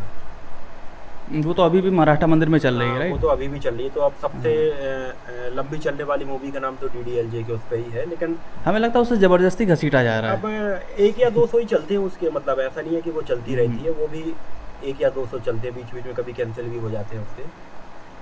तो चल रही है वो बस नाम के लिए। इसके बाद जब खैर शोले को लेकर शोले का रिकॉर्ड तोड़ा था आगे चल के, मिथुन की जब फिल्म आई थी ना डिस्को डांसर, तो वर्ल्ड वाइड में मतलब वो पहली मूवी थी जिसने 100 करोड़ से ज़्यादा की कमाई कर ली थी उस टाइम पे। लेकिन फिर हाँ भी हाँ, जिसमें इंडिया, से हाँ, जिसमें 94 करोड़ तो स्पेशली मतलब कि सोवियत रसिया संघ का रूस कलेक्शन से, हुआ था। हाँ सोवियत से, सोवियत के जो देश थे, सोवियत यूनियन से ही 94 करोड़ बनाए थे फिल्म ने। हाँ। तो लेकिन अगर मैं मतलब अपनी बात बताऊं तो मुझे डिस्को डांसर इतनी कुछ खास पसंद नहीं आई थी, मतलब स्टोरी वाइज और वैसी भी, बस गाने वगैरह अच्छे थे उसके। लेकिन रूस में मतलब अच्छा खासा क्रेज हो गया था मिथुन चक्रवर्ती को उस टाइम पे। लेकिन सही। मतलब उसने रूस में इतने पैसे कमाए थे, लेकिन इंडिया में जो कलेक्शन है वो अभी भी शोले का ही ज़्यादा था। मतलब 15 करोड़ इंडिया में नहीं कमा पाई थी डिस्को डांसर भी उस टाइम पे।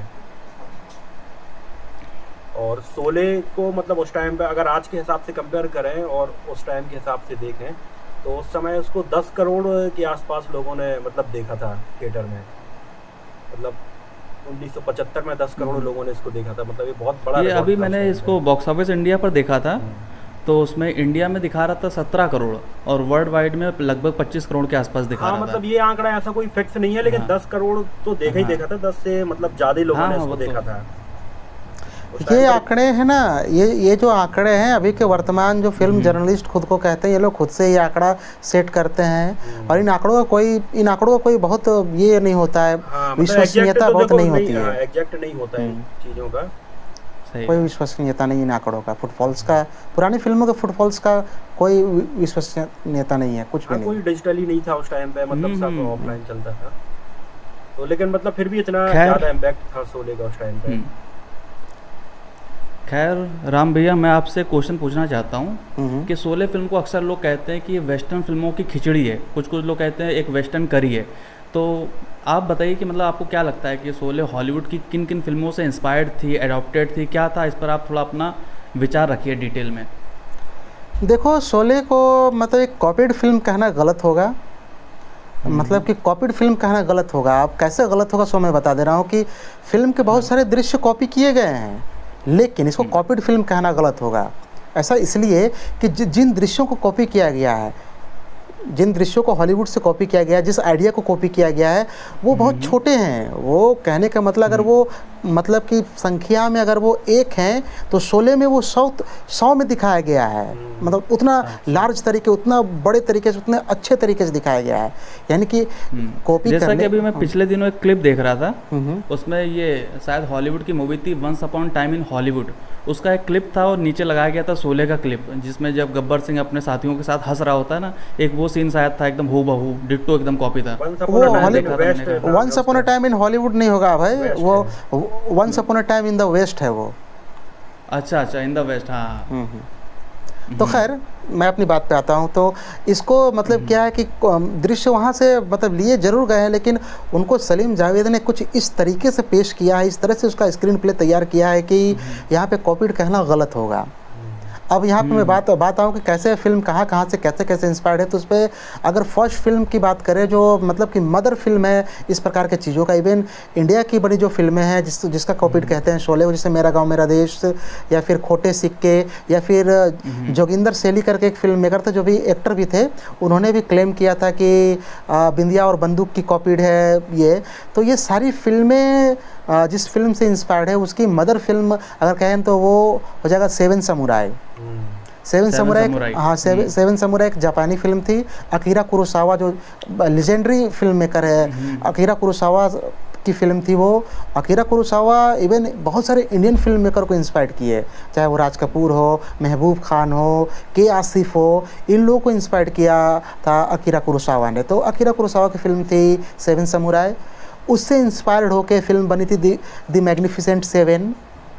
ठीक है, द मैग्निफिसेंट सेवन ये मतलब कि उन दिनों हॉलीवुड में बनी एक इस प्रकार की फिल्म थी जिसपे मतलब डेकोर ड्रामा फिल्म थी जो उनके कॉबॉय वगैरह को दिखाया जाता था। तो फिर स्पेगेटी वेस्टर्न अगर कहे तो मतलब सर्जियो लियोन की जो फिल्में थी जिनको हम लोग कंबाइंड रूप से स्पेगेटी वेस्टर्न कहते हैं, उनकी जैसे कि अ फ्यू डॉलर्स मोर, ठीक है ना, गुड बैड एंड अगली, इस टाइप की जो फिल्में थी, तो इन फिल्मों से भी इंस्पायर्ड थी शोले। कुछ कुछ दृश्य, कुछ कुछ कॉन्सेप्ट द मैग्निफिसेंट सेवन से भी ज़्यादा इंस्पायर्ड थी। फिर द मैग्निफिसेंट सेवन को तो हाल में भी अभी एक बार और बनाया गया फिल्म को, लेकिन इन फिल्मों से इंस्पायर्ड थी ये, मतलब आइडिया, कहानी का आइडिया, दृश्यों का आइडिया, ठीक है। और बहुत सारे दृश्य अन्य फिल्मों से लिया गया, जैसे कि एक देखते हो कि जो सिक्का उछालने वाला जो मामला है, जो सिक्का का इस्तेमाल किया गया, जिसके सिक्का का दोनों पहलू एक ही जैसा, दोनों हेड हमेशा हेड ही आता है। तो ये एक गार्डन ऑफ इविल करके गैरी कूपर स्टार एक फिल्म थी, तो गार्डन ऑफ इविल से लिया गया इसको। इवन वो दृश्य याद होगा जिसमें जय वीरू और इसको बसंती को कहता है कि तुम लोग चले जाओ, मैं यहाँ पर रोकता हूँ। क्लाइमेक्स से पहले वाला दृश्य जहाँ पे जय की डेथ हो जाती है, वो दृश्य भी वही उसी फिल्म से है, गार्डन ऑफ इविल से लिया गया, गैरी कूपर की जो फिल्म थी। उसके बाद एक हाँ, उसके बाद एक और फिल्म थी Bush Cassidy of Sandes kid type के किड नाम से एक फिल्म थी, उससे भी दृश्य इंस्पायर्ड हैं, ठीक है। उसके बाद बहुत सारी इस टाइप से अभी लंबी लिस्ट आ जाएगी। इवन जो ये अपना ट्रेन चेजिंग सीन है, ट्रेन चेजिंग सीन एक नॉर्थ वेस्ट फ्रंटियर करके एक फिल्म थी, नॉर्थ वेस्ट फ्रंटियर से इंस्पायर्ड है, ठीक है। नॉर्थ वेस्ट फ्रंटियर फिल्म एक हॉलीवुड फिल्म थी जो कि इंडिया में ही शूट हुई थी, और उस फिल्म की भी मतलब कि क्या है कि बैकड्रॉप इंडिया ही थे। और उसमें क्या था कि जैसे इस पे जो शोले में डाकू लोग हमला कर रहे हैं इसको, मतलब कि ट्रेन पे जा रहे हैं माल को लूटने के लिए, और उसमें क्या था कि नॉर्थ वेस्ट फ्रंटियर में क्या था कि उसमें अफ़गानी लड़ाके हमला करते हैं एक ट्रेन पे जिसपे अंग्रेज़ लोग एक भारतीय राजकुमार को बचा के ले जा रहे होते हैं। तो ये सिचुएशन है। लेकिन ट्रेन का खैर एक्शन अच्छा रखा था शोले में, मतलब अच्छे तरीके से। हाँ, अब जब वही बात मैं कह रहा हूँ कि जब आप मतलब कि वो नॉर्थ वेस्ट फ्रंटियर का वो दृश्य देखेंगे और जब शोले वाला ये दृश्य देखेंगे, शोले का ट्रेन चेजिंग सीन, जमीन आसमान का अंतर है। दोनों का कैनवास, दोनों का पिक्चराइजेशन, दोनों का एक्शन, दोनों का लोकेशन, जमीन आसमान का अंतर है। तो ये चीज़ें हैं जी। इसकी तो जो ट्रेन लोकेशन थी ट्रेन वाले एक्शन सीन की, ये मुंबई से पुणे के बीच में पनवेल के आसपास की रखी गई थी। और उसका भी बड़ा सीन को बड़ा, ये जो एक्शन सीन था स्टार्टिंग का, इसको 7 हफ्तों में शूट किया गया था टोटल। मतलब एक सीन को मतलब बेहतरीन तरीके से। इवन क्या था ना कि मतलब जो ट्रेन का जो ये था रेलवे पटरी था, उसके दाएं बाएं के एरिया को घोड़ों को दौड़ने के लायक बनाया गया था। अरे इवन एक और इंटरेस्टिंग बात यहाँ पे क्या था कि जो घोड़े थे भले वो ट्रेंड थे, लेकिन क्या होता कि ट्रेन के साथ साथ भागने की जगह पे वो ट्रेन के अपोजिट भागने लगते थे। जैसे एक्शन बोलते थे ट्रेन जा रही है दाएं तो सारे घोड़े भागने लगते थे बाएं। ऐसा सिचुएशन था। ट्रेन के साथ उनको दौड़ना, मतलब कि वो ट्रेन के साथ दौड़ने में बड़े कंफर्टेबल महसूस नहीं कर रहे थे घोड़े। हालांकि बाद में वो ट्रेंड हो गए और वो सीख गए, तो ऐसा सिचुएशन था। इवन ये जो ट्रेन सीक्वेंस, चेजिंग सीक्वेंस है, इसको इंडियन लोगों ने तो शूट किया ही किया, इसमें हॉलीवुड के टेक्नीशियन को भी इंक्लूड किया गया था। एक जिम एलन करके हॉलीवुड के एक बड़े मतलब कि असिस्टेंट डायरेक्टर थे, जिन्होंने, जिम एलन वही है जिन्होंने इंडियाना जोन्स सीरीज़ की कई फिल्मों को कोरियोग्राफ किया था, एक्शन कोरियोग्राफ किया था।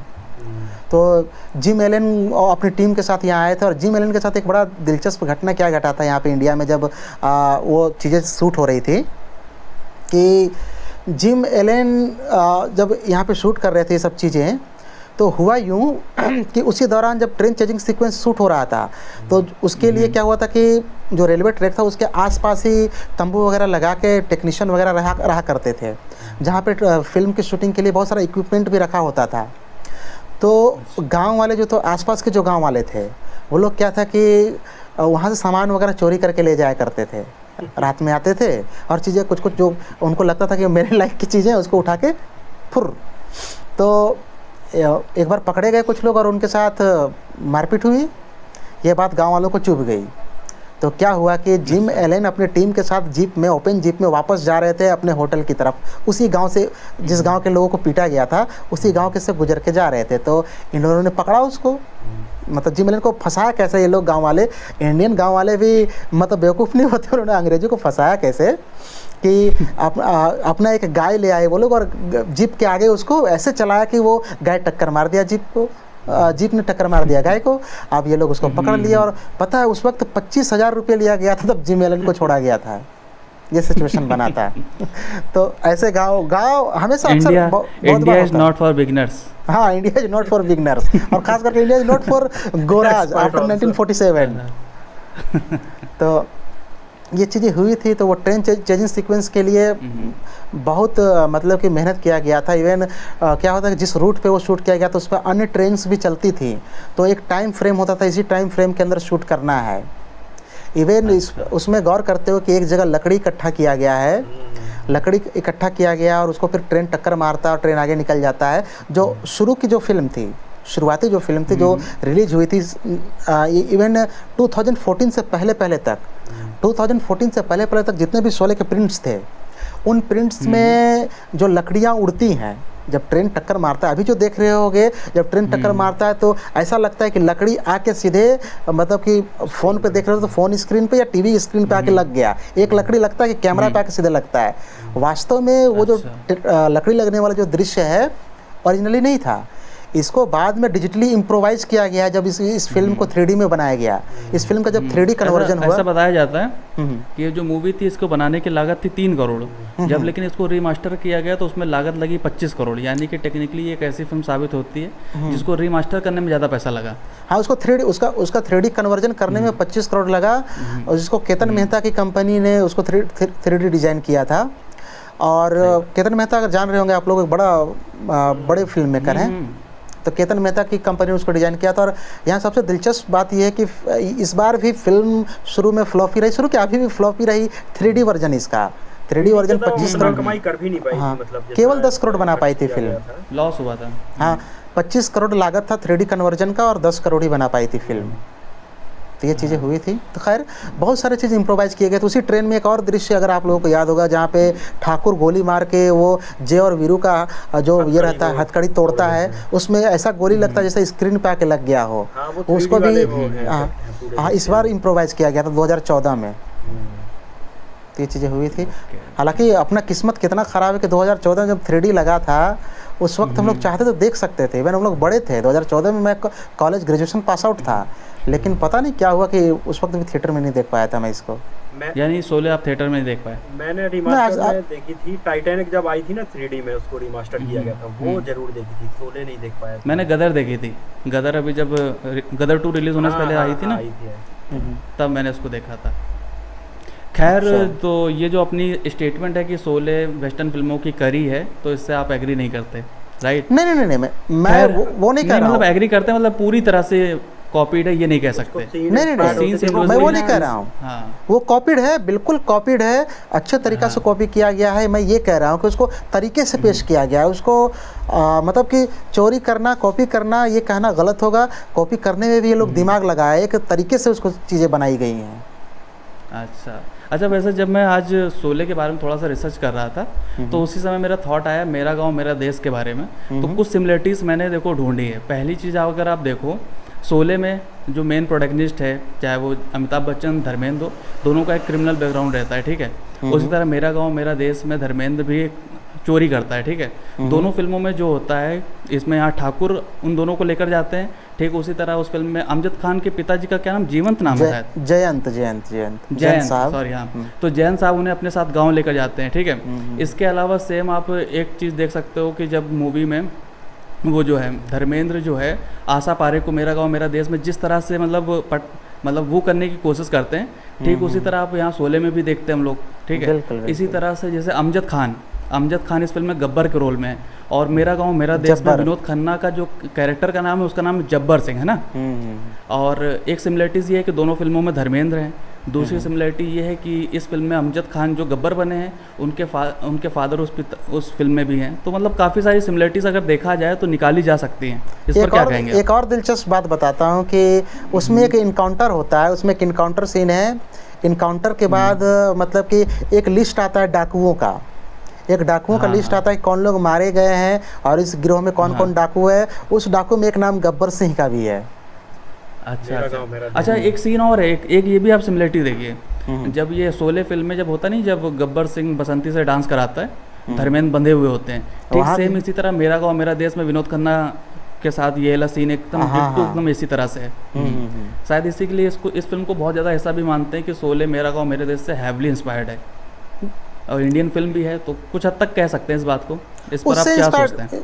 उससे इंस्पायर्ड नहीं, ये दोनों फिल्में मतलब ये दोनों तीनों फिल्में इंस्पायर्ड है हॉलीवुड फिल्मों से, ये कहा जा सकता है। इससे वो इंस्पायर्ड नहीं है, ये भी कह सकते हैं, ये भी कह सकते हैं। और टेक्निकली अगर देखा जाए तो एक प्लॉट पर फिल्म की कहानी बनी है तो कहीं ना कहीं तो थोड़ा वो सिमिलरिटीज़ रखेंगी। जैसे आजकल हो रहा है, कोई भी मूवी आती है तो हमको लगता है यार ये चीज़ हमने इस फिल्म में देखी, अब एकदम नया कॉन्सेप्ट तो खैर ला ही नहीं सकते। बहरहाल तो होती है कहीं ना कहीं से, कोई इंस्पायर्ड होता है। बहरहाल सत्यविजय भाई, मैं आपसे ये पूछना चाहता हूँ, शोले फिल्म में आप सबसे फेवरेट सीन आप बताइए मुझे अपना, और उस सीन को थोड़ा सा डिटेलिंग करके दिखाइए। मेरा फेवरेट सीन शोले में तो देखो वैसे तो कई सारे सीन मतलब ऐसे हैं जो अच्छे हैं, लेकिन मतलब मैंने जो पहली बार मूवी देखी थी और जो सीन मतलब मेरे दिमाग में था वो जब गब्बर सिंह ठाकुर की पूरी फैमिली को मारता है ना, वो वाला था। जब एक छोटे से बच्चे के कंधे पे सामने बंदूक लेके वो खड़ा हो जाता है एकदम, और मतलब मैं डर गया था उस टाइम पे वो सीन देख के। हालांकि सीधे सीधे मारते हुए नहीं दिखाया जाता, बस गोली चलते हुए दिखाई जाती है। तो उसके बाद जब पूरी फैमिली का मतलब गब्बर सिंह मार देता है और संजीव कुमार जब आते हैं, पूरी फैमिली कफन में नीचे लेटी होती है, तो ऊपर से खूब तेज हवा चलती है और वो कफन एक के बाद एक मतलब निकलते जाते हैं, फिर वो देखते हैं। तो वो सीन मतलब मुझे काफ़ी मतलब मेरे दिमाग में रह गया था वो उस टाइम पे। मैं मतलब वो सीन इसलिए भी इम्पैक्टफुल था ना, उसमें जो बैकग्राउंड म्यूजिक गौर कीजिएगा, इस टाइप का बैकग्राउंड म्यूजिक है ना कि मतलब हिला देता है अंदर से। हाँ, उसमें एक चीज़ और हुई थी, मतलब जो कफन उड़ते हैं ना, उसमें क्या हुआ था, पहले काफ़ी सारे पंखे लगाए गए थे उसमें कि पंखों से वो कफन जब संजीव कुमार आएंगे तो वो कफन एक के बाद उड़ जाएंगे। तो वो मतलब सही से हो नहीं पा रहा था उस टाइम पे। तो एक हेलीकॉप्टर से मतलब वो कफन हवा चलवाई गई थी, हेलीकॉप्टर ऊपर उड़ रहा था और उसकी हवा से वो कफन उड़ रहे थे, फिर नीचे पत्ते वत्ते भी उड़ रहे थे उसमें। पता नहीं तो रामोतार जी आपका फेवरेट सीन कौन सा है? मेरा फेवरेट सीन होगा train chasing scene, train chasing sequence जो है। हाँ, आज भी देखते टाइम पे लगता है कि यार कैसे मतलब शूट किया होगा उस पे कितना मतलब। अच्छा लेकिन एक चीज़ आपने गौर किया, उस ट्रेन सीक्वेंस में संजीव कुमार साहब के हाथ भी थे, लेकिन वहाँ पर भी उन्हें अपना हीरोइज्म दिखाने का थोड़ा ज़्यादा मौका मिला नहीं। हाँ, क्या है ना कि संजीव कुमार थोड़े सीधे साधे बंदे थे, तो उनको अपना स्क्रीन स्पेस को लेकर बहुत ज़्यादा चिंता नहीं थी। उनको जितना भी मौका मिला उन्होंने ज़बरदस्त किया। खैर वहाँ पे ट्रेन चेजिंग सीन में कितना मतलब बारीकी से किया गया है कि कैक्टस का पौधा है, कैक्टस के पौधे के पीछे से कैमरा लगाया गया है, सामने से घोड़े दौड़ के निकल रहे हैं, कितना डिफरेंट तरीके से कैमरा यूज किया गया। कैमरा नजर आती है, मतलब अगर आप उसको बहुत डिटेलिंग है उसमें।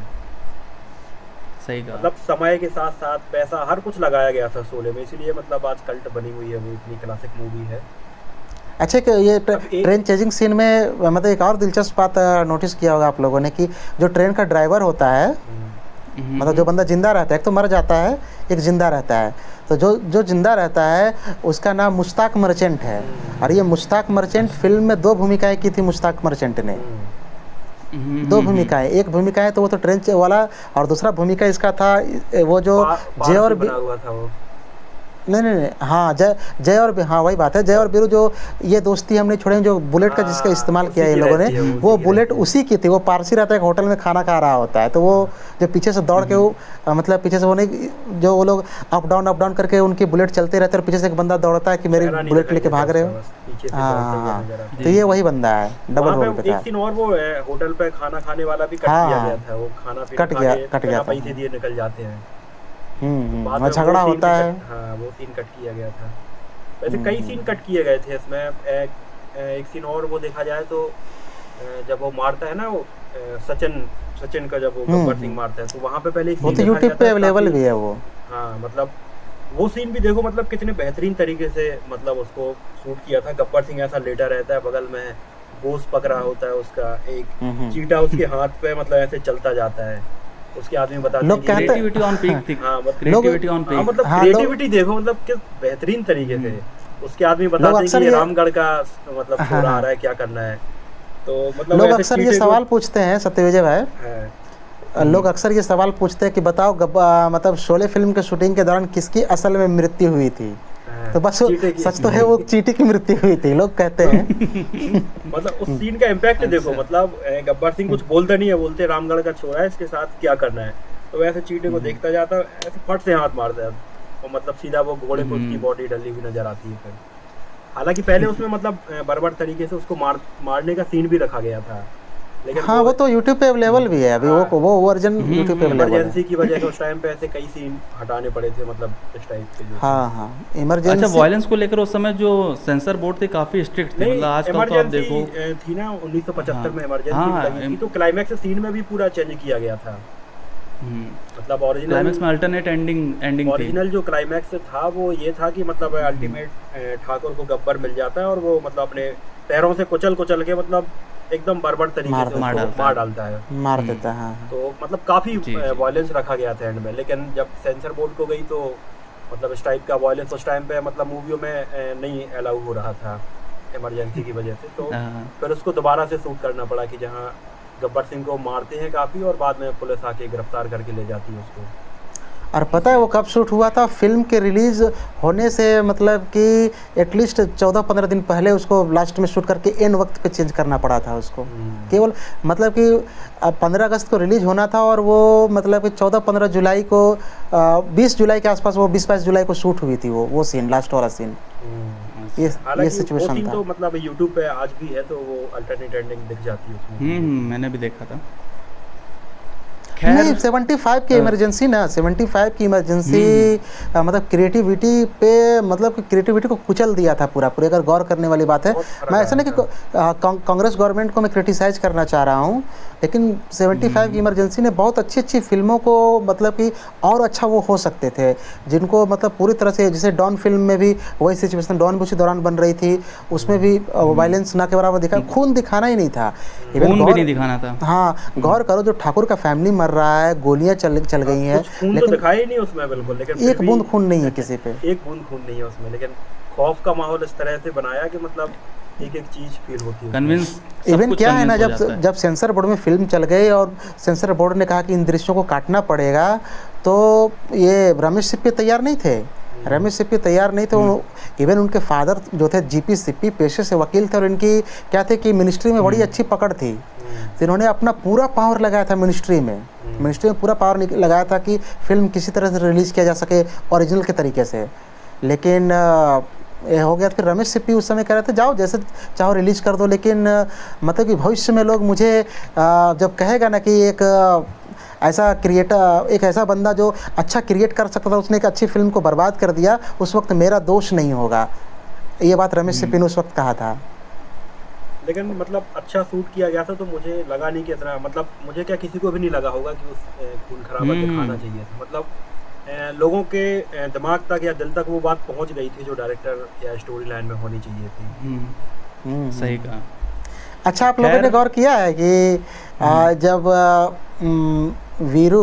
वीरू बसंती को सिखा रहा था होता है, मतलब आम तोड़ने के लिए गोली चला के, वो आम नकली थे। अच्छा, आम पेड़ भी नकली था क्या?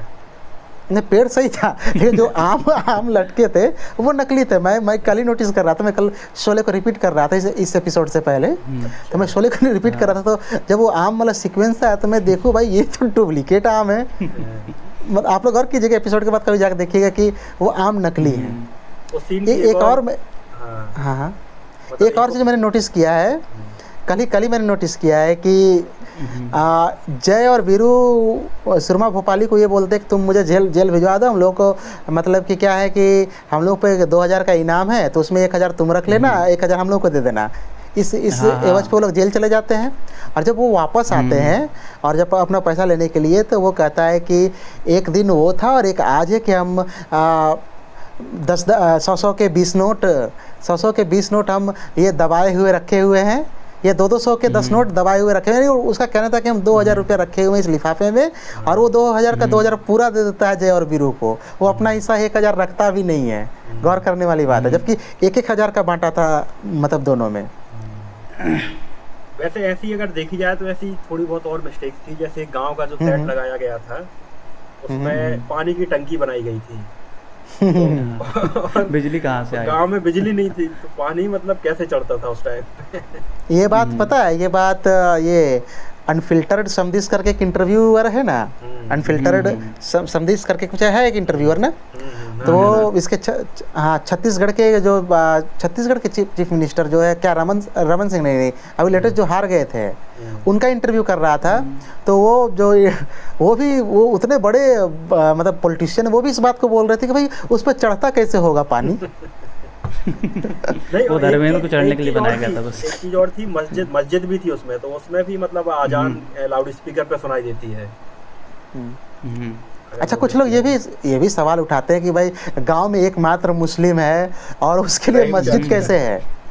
लेकिन बात है कि एकमात्र मुस्लिम नहीं है, एकमात्र मुस्लिम नहीं, एक और मुस्लिम था। आप लोगों ने गौर नहीं किया, जब मतलब कि जब फर्स्ट टाइम ये लोग आते हैं, मतलब कि ये कालिया के साथ और 2 बंदे आते हैं ना, 3 लोग जिनको बाद में ठाकुर गब्बर सिंह गोली मार देता है। तो उनकी जो फर्स्ट एंट्री है वहाँ पे गौर कीजिएगा कि जब वो लोग फर्स्ट एंट्री करते हैं तो चक्के घूम रहे हैं, कुछ बंदे रुई से मतलब कि रुई ये गूँथ रहे हैं, कुछ बंदे अलग अलग काम कर कुछ होटल चला रहे हैं। तो उसमें एक बंदा गौर कीजिएगा जो मुस्लिम है और वो बर्तन बना रहा होता है ठोक ठोक के।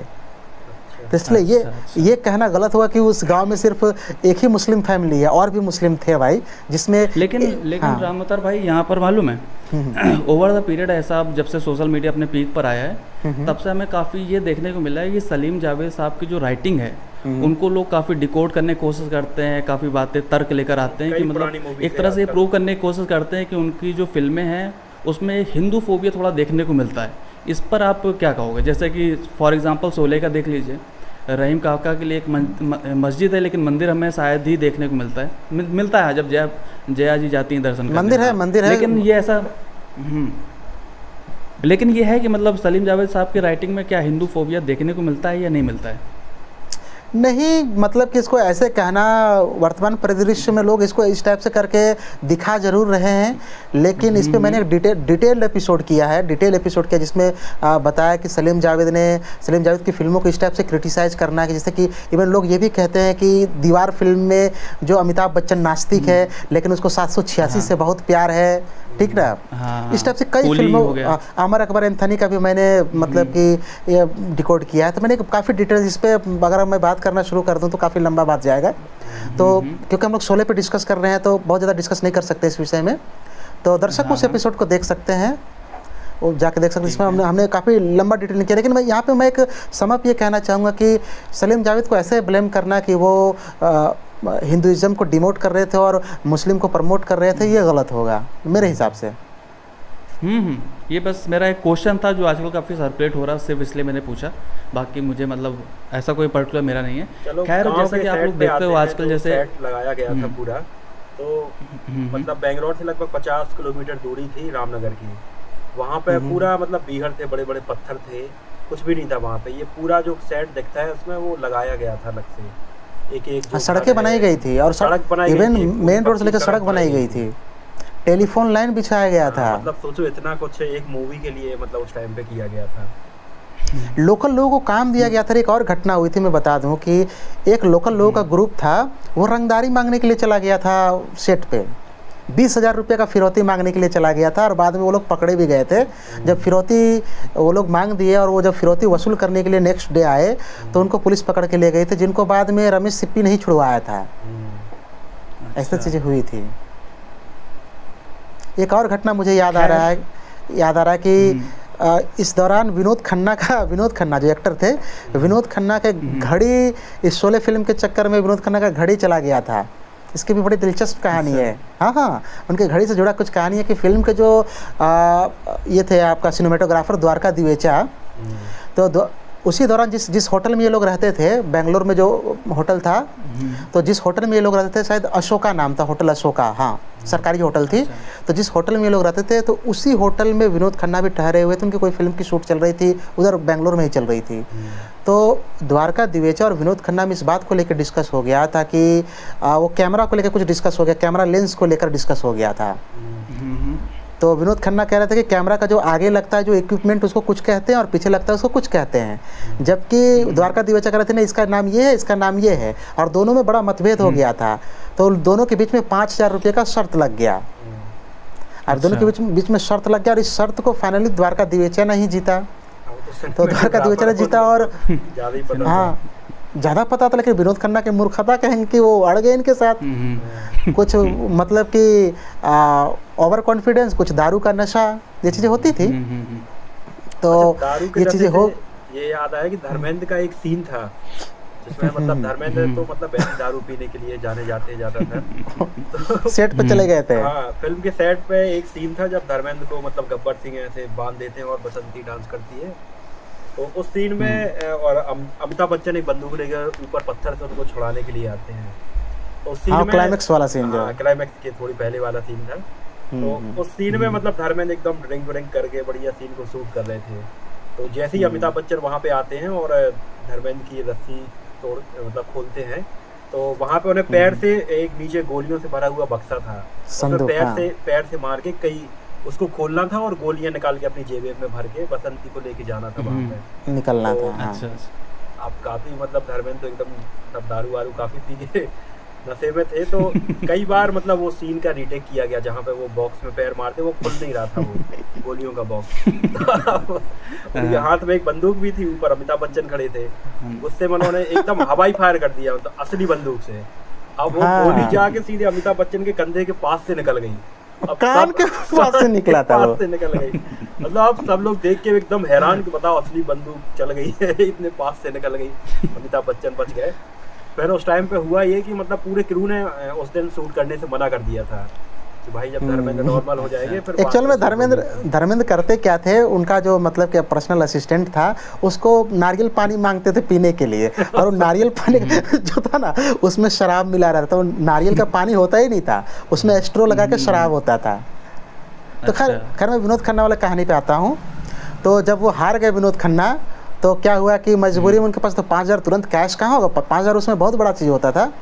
तो फिर वो मजबूरी में उनको अपना घड़ी निकाल के 5,000 का घड़ी देना पड़ा था, जिसका कीमत तो लगभग 5,000 के आसपास रहा था। और वो घड़ी वहाँ पे मजबूरी में छोड़ के विनोद खन्ना को निकलना पड़ा था। ये हुआ था ये घटना। ओके। खैर, तो अगले क्वेश्चन की तरफ बढ़ें। बिल्कुल। तो अच्छा राम अवतार जी, मैं आपसे आप दोनों से ये चीज़ पूछना चाहता हूँ, जैसे कि आज की तारीख में कोई फिल्म बहुत बड़ी सक्सेसफुल बन जाती है, तो एक मेकर्स को एक फार्मूला बन जाता है, उस फार्मूले को लगातार तब तक यूज़ करते हैं जब तक वो पूरा उसका निचोड़ नहीं लेते। तो शोले जब उस समय की ऐतिहासिक सक्सेस मिली, तो उसके बाद इंडियन सिनेमा पर उसका क्या इम्पैक्ट पड़ा, और इस तरह को मतलब इस तरह की फिल्में बनने क्या स्टार्ट हुई, या फिर इस तरह का पैटर्न आपको किस किस फिल्मों में देखने को मिला? आप ज़रा इस पर थोड़ा सा बताइए। बहुत डिटेल में तो बात करने से काफ़ी लंबा समय लगेगा, मैं कुछ एक फिल्मों पे मैं बात करता हूँ। जैसे कि आप लोगों ने ये देखा होगा, धर्मेंद्र मिथुन चक्रवर्ती नसरुद्दीन शाह की फिल्म थी, आई थी 85 में, ठीक ना? कौन सी फिल्म थी वो? 85 में एक फिल्म आई थी जिसका वो बड़ा फेमस गाना था, जिहाल मस्किन मकुम बरंजिस। अरे यार नाम नहीं आ रहा है, समझ तो गए हम। हाँ। तो वो जो फिल्म थी, नाम मैं भी भूल जा रहा हूँ। कोई नहीं, दर्शक कमेंट में बता देंगे। बंटवारा नहीं थी, वो चेक कर लें। चलो वो समझ जाएंगे, फिल्म, ऑडियंस में भी समझ जाएंगे, गाने से समझ जाएंगे यार। हाँ तो वो जो फिल्म थी, ये फिल्म काफ़ी हद तक शोले से इंस्पायर्ड है। इसमें गौर करने वाली बात, इसके जो डकैत है भले मतलब वो इलाके में रेगिस्तानी इलाके में रह रहे हैं, लेकिन इनका जो पहनावा है, इनका जो तरीका है, वो काफ़ी शोले से इंस्पायर्ड लग रहा है। जेपी दत्ता की फिल्म है वो, ठीक ना। तो एक वो चीज़ हो गई। इवन बहुत सारी बाद में जैसे दाता टाइप की जो फिल्में हैं, इसमें भी आप मतलब धोती वाला डकैत नहीं दिखेगा। वो तो वो बात हो गई, इस प्रकार इंस्पायर। लेकिन अगर पूरी कॉन्सेप्ट का इंस्पिरेशन लेना कहेंगे किसी को, तो वो चाइना गेट है। चाइना गेट को गौर से अगर देखा जाए, हाँ वो तो है, चाइना गेट को गौर से देखा जाए तो ऑलमोस्ट वो है। हालांकि मतलब कि राजकुमार संतोषी जो चाइना गेट के मेकर हैं, राजकुमार संतोषी का कहना है कि भाई मैं वो मैग्निफिसेंट 7 या फिर 7 समुराई से इंस्पायर्ड हूँ, उससे होकर मैंने बनाया है। लेकिन यहाँ पे गौर करने वाली बात, अगर शोले नहीं बनी होती तो इतना साल बाद कोई आके बनाता इसको, मुझे नहीं लगता इसको कोई बनाता। चाइना गेट बना शोले से ही इंस्पायर्ड थी, मतलब देखा जाए तो। एक और फिल्म को अगर मैं पता नहीं दर्शक कितना इसको मतलब ये करेंगे, लेकिन अगर गौर किया जाए कर्मा फिल्म को, तो कर्मा भी तो काफ़ी हद तक कर्मा का कॉन्सेप्ट गौर करने वाले बात। अपराधियों को ये बनाना कहाँ तक ये है, अपराधी को एक जेलर ले आता है और उसको फिर ये करता है, तो ये ऑलमोस्ट शोले वाला कॉन्सेप्ट है। नहीं ऐसा अगर देखो तो मेला मूवी में भी जो आमिर खान की मूवी थी ना, मेला, वो भी मतलब मेला भी देखिए सेम, काफी हद तक कॉन्सेप्ट उसका वैसे ही था। गुज्जर को पकड़ने के लिए वो आमिर खान और फैजल खान को लाती है ना ट्विंकल खन्ना। हाँ। तो मतलब इंस्पिरेशन गुज्जर गब्बर नाम भी काफी साउंड करता है, देखिए शोले ही थी कहीं ना कहीं से इंस्पिरेशन। और जो तो ये इम्पैक्ट है, ये सब चीज़ें हैं, इसीलिए ऑडियंस ने उस फिल्म को पसंद भी नहीं किया था। वो तो थोड़ी अलग टाइप की कॉमेडी भी थोड़ी हाई हो गई थी। अलग ही टाइप का हो गया था उसमें। लाउड मूवी हो गई थी वो एकदम से ट्विंकल खन्ना की, मतलब बहुत ज्यादा लाउड थी मेला। ओवर एक्टिंग अलग ही दिखती थी उसमें।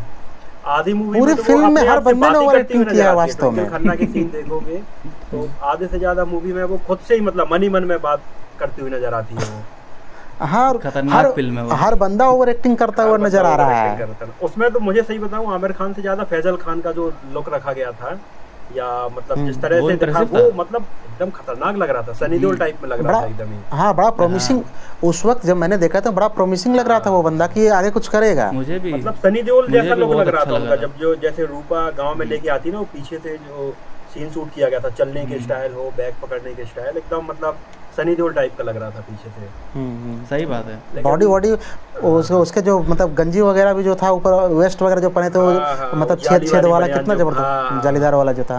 मतलब धर्मेश दर्शन ने मतलब बेहतरीन तरीके से दिखाया था उसमें। और मुझे नहीं लगता कि फैजल खान उससे अच्छा फिर लोग किसी और मूवी में उनका आ पाया, फिर किसी में नहीं आया। अब आजकल तो आप देख रहे हो, मतलब और क्या पहचान में नहीं आते। उसके साथ तो ट्रेजेडी हो गया। अगर फैजल खान की माने तो उसको फिर जानबूझ के पागल बना दिया गया। पता नहीं इस बात में कितनी सच्चाई है, लेकिन उसने तो ब्लेम किया खुद अपने भाई को। डिटेल में मतलब काफी डिटेल में वीडियो बनाया है आमिर खान और फैजल खान के ऊपर। तो चलो देख लेंगे अगर किसको देखना होगा। अभी तो शोले पे आते हैं अपन घूम के। ठीक है, तो म्यूजिक के ऊपर बात कर लेते हैं। लास्टली में म्यूजिक के ऊपर बात नहीं हुई। लास्टली शोले के म्यूजिक के बारे में बात कर लीजिए।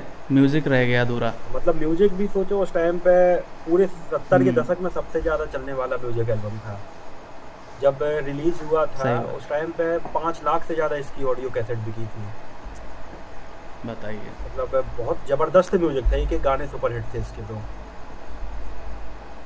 और गानों को लेके मैं कुछ ऐड करना चाहूँगा। बिल्कुल। जैसे कि आप लोगों ने वो गाना सुना होगा, महबूबा महबूबा, है ना, आर डी बर्मन साहब की आवाज़। हाँ, वो एक्चुअल में वो एक कॉपीड सॉन्ग है। उसका जो ओरिजिनल वर्जन है, दर्शक देख सकते हैं, से यू लव मी करके ओरिजिनल वर्जन है उसका। डेमिस रूसो ने उसको गाया था, ठीक है। अब इसका भी एक बड़ा दिलचस्प ट्रिविया कुछ है कि जो जीपी सिप्पी थे, तो जीपी सिप्पी अपने वाइफ के साथ लंदन गए हुए थे, बस ऐसे हॉलीडे वगैरह में। तो वहाँ उन्होंने वो डेमिस रूसो वाला वो गाना सुना, उनको बड़ा पसंद आया। तो वहाँ से उसको लेते आए, आर डी बर्मन को उसका कैसेट थमाया, उसका रिकॉर्ड थमाया और बोला कि भाई इसका एक इंडियन वर्जन मुझे बना दो। और उसका जो उसी ट्यून पे इन्होंने बनाया, महबूबा महबूबा। और उसको यहाँ ये भी जानना बड़ा दिलचस्प है कि महबूबा महबूबा को शुरू में आशा भोसले गाने वाली थी, है ना, लेकिन उसका एक डमी वर्जन इन्होंने गाया। ये जो अभी हम लोग सुनते हैं, इसका एक डमी वर्जन गाया आर डी बर्मन ने। और आर डी बर्मन वाला वर्जन आशा भोसले ने जब सुना तो उनको इतना पसंद आया कि बोला कि भाई आप ही क्यों नहीं गाते इसको। लेकिन समस्या ये थी कि वो हेलेन पे फिल्म आया जाना था। अब हेलेन पे फिल्म आया जाना था, तब फीमेल वॉइस चाहिए होगा। तब क्या हुआ कि उसके बाद वो मेल कैरेक्टर इंट्रोड्यूस किया गया, जलाल आगा। हाँ, जलाल आगा वाला कैरेक्टर इंट्रोड्यूस किया गया, जो उन पे फिल्माया गया ये गाना। और जलाल आगा के कैरियर का सबसे अच्छा गाना वो कहलाया महबूबा महबूबा। और आवाज़ भी मतलब वाकई में आर डी बर्मन साहब की आवाज़ कितनी बेहतरीन मैच होती है उस गाने में। हाँ हाँ, इवन उनका जो मतलब जो वॉइस है, जो बैरिटोन वॉइस है, उस बैरिटोन वॉइस में जितने भी गाने आए हैं, जितने भी गाने आए सारे माइलस्टोन हैं, जितने भी अच्छे, जैसे कि मोनिका ओ माय डार्लिंग, या फिर दुनिया में लोगों को धोखा कभी हो जाता है, धन्नों की आंखों में चांद का सुरमा, इस टाइप के जितने मतलब उनकी उस वॉइस में जो भी गाने आए हैं बड़े ज़बरदस्त हैं, और मुझे पर्सनली मेरे फेवरेट हैं। महबूबा गाने को आगे चल के हिमेश रेशमिया ने भी रीमेक बनाया था इसका, मल्लिका शेरावत। आपका सुरूर में। हाँ, आपका सुरूर में मल्लिका शेरावत भी वैसे ही वो ग्रीन कलर की ड्रेस पहने डांस करती हुई नजर आती है। वो भी उस टाइम इवन महबूबा को तो इसमें राम गोपाल वर्मा के शोले आग में भी रखा गया था ना, जिसमें अमिताभ बच्चन का बड़ा एक डायलॉग है, पता नहीं इसको कुछ लोग अश्लील वे में भी ले सकते हैं, कि कभी कभी मेरे दिल में ख्याल आता है कि तुझ में डूब जाऊं, लेकिन सोचता हूँ कि तेरा क्या होगा महबूबा, ये अमिताभ बच्चन बोलते हैं। अच्छा, एक और शोले से इंस्पायर होकर एक स्पूफ टाइप की मूवी बनी थी 90s में, रामगढ़ के शोले। देखी होगी वैसे। हाँ, मैंने देखा उसमें मतलब कि ये लोग एक्टर्स के डुप्लीकेट्स का इस्तेमाल हुआ है। ओरिजिनल अमजद खान ओरिजिनल थे, उसमें एक चीज थी अमजद खान ओरिजिनल, लेकिन काफी मोटे हो गए थे, बस वही ओरिजिनल थे। उस टाइम पे वो बीमारी की वजह से उनका एक्सीडेंट हुआ था ना, मोटापा इतना ज्यादा हो गया था उनका, सर्जरी वगैरह हुआ था, मूवी वगैरह उतनी नहीं मिलती थी। मतलब आप सोचो कि इतनी आइकॉनिक मूवी के स्पूफ में उन्होंने काम किया था उस टाइम पे। हाँ, और उसमें ने तो किया। अमजद खान का चेहरा अगर देखो तो मतलब इतना बहुत मतलब समझ में नहीं आता कि ये अमजद खान है, इतना ज्यादा मतलब अलग टाइप का। बिल्कुल। इवन कई लोगों ने उसका इस्तेमाल बाद में, जैसे सुरमा भोपाली ने हमको खुद एक फिल्म ही बना दी। हाँ, जिसमें अपने मूवी आई थी उनके, अपने बेटे को भी लिया था, उनके जो बेटे ये हैं जावेद जाफरी को भी लिया था उन्होंने उस फिल्म ने, और कैमियो भी किया था शायद सलमान खान ने किया था। हाँ, किसने किया था? सलमान खान नहीं, अमिताभ बच्चन और धर्मेंद्र ने कैमियो किया था सुरमा भोपाली में। किया था शायद। हाँ, बिल्कुल। ये सलमान खान अजय देवगन ने किसी एक और फिल्म में किया था कैमियो, ऐसी कोई मूवी थी वो। उसके बाद इसका जो है मतलब कि इसका कैरेक्टर जो है क्या बोलेंगे, जेलर का कैरेक्टर है, वो कैरेक्टर भी असरानी ने शायद शेरा मूवी में उसको रिप्ले किया था फिर से। वो तो उनका मतलब आज भी जैसे मिमिक्री होती है ना असरानी की, तो उसी कैरेक्टर को ध्यान में रख के मिमिक्री की जाती है। हाँ, तो शेरा में उसको फिर वो रिप्ले किए थे, तो ये सब चीज़ें हैं। एक चीज़ और थी, गब्बर सिंह का एक ऐड भी आया था पार्ले बिस्कुट का। हाँ, ग्लूकोज बिस्किट था। वो भी मतलब पहला ऐसा विलन था जिसको एक कमर्शियल ऐड में लेकर आया गया था। मतलब उस टाइम पे अलग ही था। एक चीज़ और थी, जैसे अलग ही लेवल था, मतलब शोले ने पूरी आग लगा दी थी। ऑडियो कैसेट इसकी जब मार्केट में आई थी तो उस टाइम तक होता ये था कि केवल गाने ऑडियो कैसेट में होते थे, लेकिन शोले की जब ऑडियो कैसेट आई तो इसमें गानों के अलावा इसके डायलॉग भी रखे गए थे। अमजद खान के जो डायलॉग थे गब्बर के, मतलब अलग से डायलॉग। कितने आदमी थे वाला पार्ट था। हाँ। अच्छा, डायलॉग से मुझे याद आया कि ये जो मतलब जय जो वीरू का रिश्ता लेके जाता है वो मौसी के पास, वो सीक्वेंस के बनने की बड़ी दिलचस्प कहानी है। हाँ, वो इंसिडेंट क्या था ना कि ये जो अपने जावेद अख्तर थे, सलीम जावेद में से जावेद अख्तर का मतलब उन दिनों अफेयर चल रहा था इसका हनी ईरानी के साथ। अब हनी ईरानी कौन है मैं आप लोगों को बता दूं। हनी ईरानी अगर आपने सीता और गीता देखी हो तो सीता और गीता में जो सौतेली मतलब ये होती है माँ बनी थी, सौतेली बहन जो रहती है वो हनी ईरानी है। तो वो हनी ईरानी सीता और गीता के दौरान से हनी ईरानी और इनका अफेयर शुरू हो गया था जावेद अख्तर का। तो और जावेद हनी ईरानी को लेकर एक बात और मैं बता दूं कि हनी ईरानी बाद में जब जावेद अख्तर से उनका तलाक हो गया और वो मतलब जावेद अख्तर शादी कर लिए उनके साथ, शबाना आजमी के साथ, तो हनी ईरानी राइटर के तौर पे काम करने लगी। इवन जो ये जो है ना डर जैसी फिल्में हनी ईरानी ने लिखी है, डर इतनी अच्छी फिल्में उन्होंने लिखी। इवन DDLJ का क्रेडिट उनको नहीं मिला, लेकिन DDLJ का भी लिखने का क्रेडिट उनको मिलना चाहिए। उनका ही आइडिया था DDLJ का, लेकिन नहीं मिला उनको, ऐसा वो हनी ईरानी कहती हैं। खैर, तो उनका अफेयर चल रहा था। तो ये हनी ईरानी की जो माँ थी उनके पास रिश्ता अपना जावेद अख्तर ने सलीम खान के थ्रू भिजवाया जैसे जय को भिजवाया था वीरू कि भाई मेरा रिश्ता लेके जाओ। ये जो डायलॉग्स हैं मौसी और इनके बीच में, हुबहू ये डायलॉग हुए थे दोनों के बीच में, मतलब हनी ईरानी की माँ और सलीम खान के बीच में। तो ये सब चीज़ें, हालांकि इसमें एक पार्ट नहीं था, वो पार्ट जिसमें ये कहा जाता है कि बस मौसी ख़ानदान का पता चलते ही आपको बता दिया जाएगा। तो इसमें क्या था कि जो जावेद अख्तर के पिता थे वो बड़े फेमस थे, जानिसार अख्तर बड़े फेमस पोइट थे, बड़े अच्छे शायर थे, तो इसलिए ये पार्ट सलीम खान ने नहीं बोला था। लेकिन ये जो रिश्ता बिगाड़ देगा उन्होंने पूरा कोशिश किया था, हालांकि शादी हो गई थी। और ये जो फरहान अख्तर हैं ये उन्हीं के बेटे हैं, डेजी ईरानी के ही, डेजी मैं बोल रहा हूँ, डेजी ईरानी तो बड़ी बहन थी, हनी ईरानी के बेटे हैं फरहान अख्तर। और उनकी जो बहन है और कोई है ना, क्या नाम है उनका, फरहान अख्तर की बहन जो बड़ी डायरेक्टर है, जोया अख्तर, हाँ जोया अख्तर, हाँ हाँ। तो जिंदगी ना मिले दोबारा, हाँ, तो ये कहानी हुआ था। हालांकि ये भी सच है कि ये जो मतलब ये जो इनकी जो कहानी हुई वहाँ सलीम खान ये पूरा आइडिया जो है कि ये जो डायलॉग बाजी उनके हनी ईरानी के माँ के साथ किया, ये डायलॉग बाजी उन्होंने हाफ टिकट नाम की एक फिल्म आई थी किशोर कुमार की, ठीक ना, उस फिल्म में एक ऐसा सीन है जहाँ पे किशोर कुमार खुद से अपना रिश्ता बिगाड़ते हैं। तो वहाँ पे उससे इंस्पायर्ड होकर सलीम खान ने ये चीज़ें की थी, जो कि बाद में उन्होंने शोले में इस्तेमाल किया। ये बैकड्रॉप है सीन का, उसका मतलब मजा आता है कॉमेडी जिस तरह से। क्या गंभीर, अमिताभ बच्चन ने क्या गंभीरता से झूठ बोला है उसमें, अब क्या बताएं मौसी।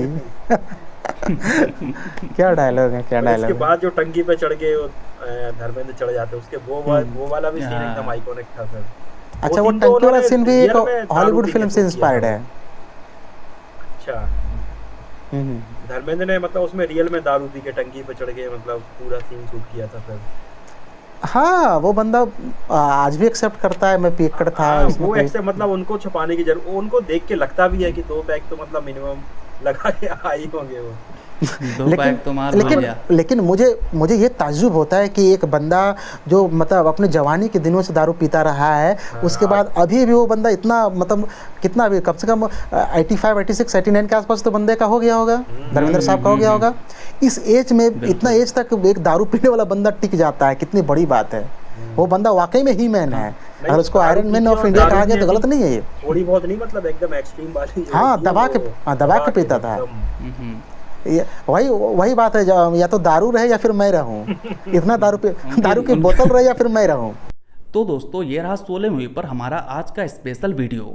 आपको हमारा ये वीडियो कैसा लगा नीचे कमेंट सेक्शन में ज़रूर बताएं। दोस्तों, अगर इस वीडियो पर आप सभी का अच्छा रिस्पांस देखने को मिलता है तो हम इस फिल्म का सेकंड पार्ट भी लेकर आएंगे। साथ ही साथ इसके अलावा आप किस बॉलीवुड मूवी के ऊपर चाहते हैं कि हम ऐसा ही सेम डिस्कशन करें, उसका नाम भी नीचे कमेंट सेक्शन में ज़रूर लिखें।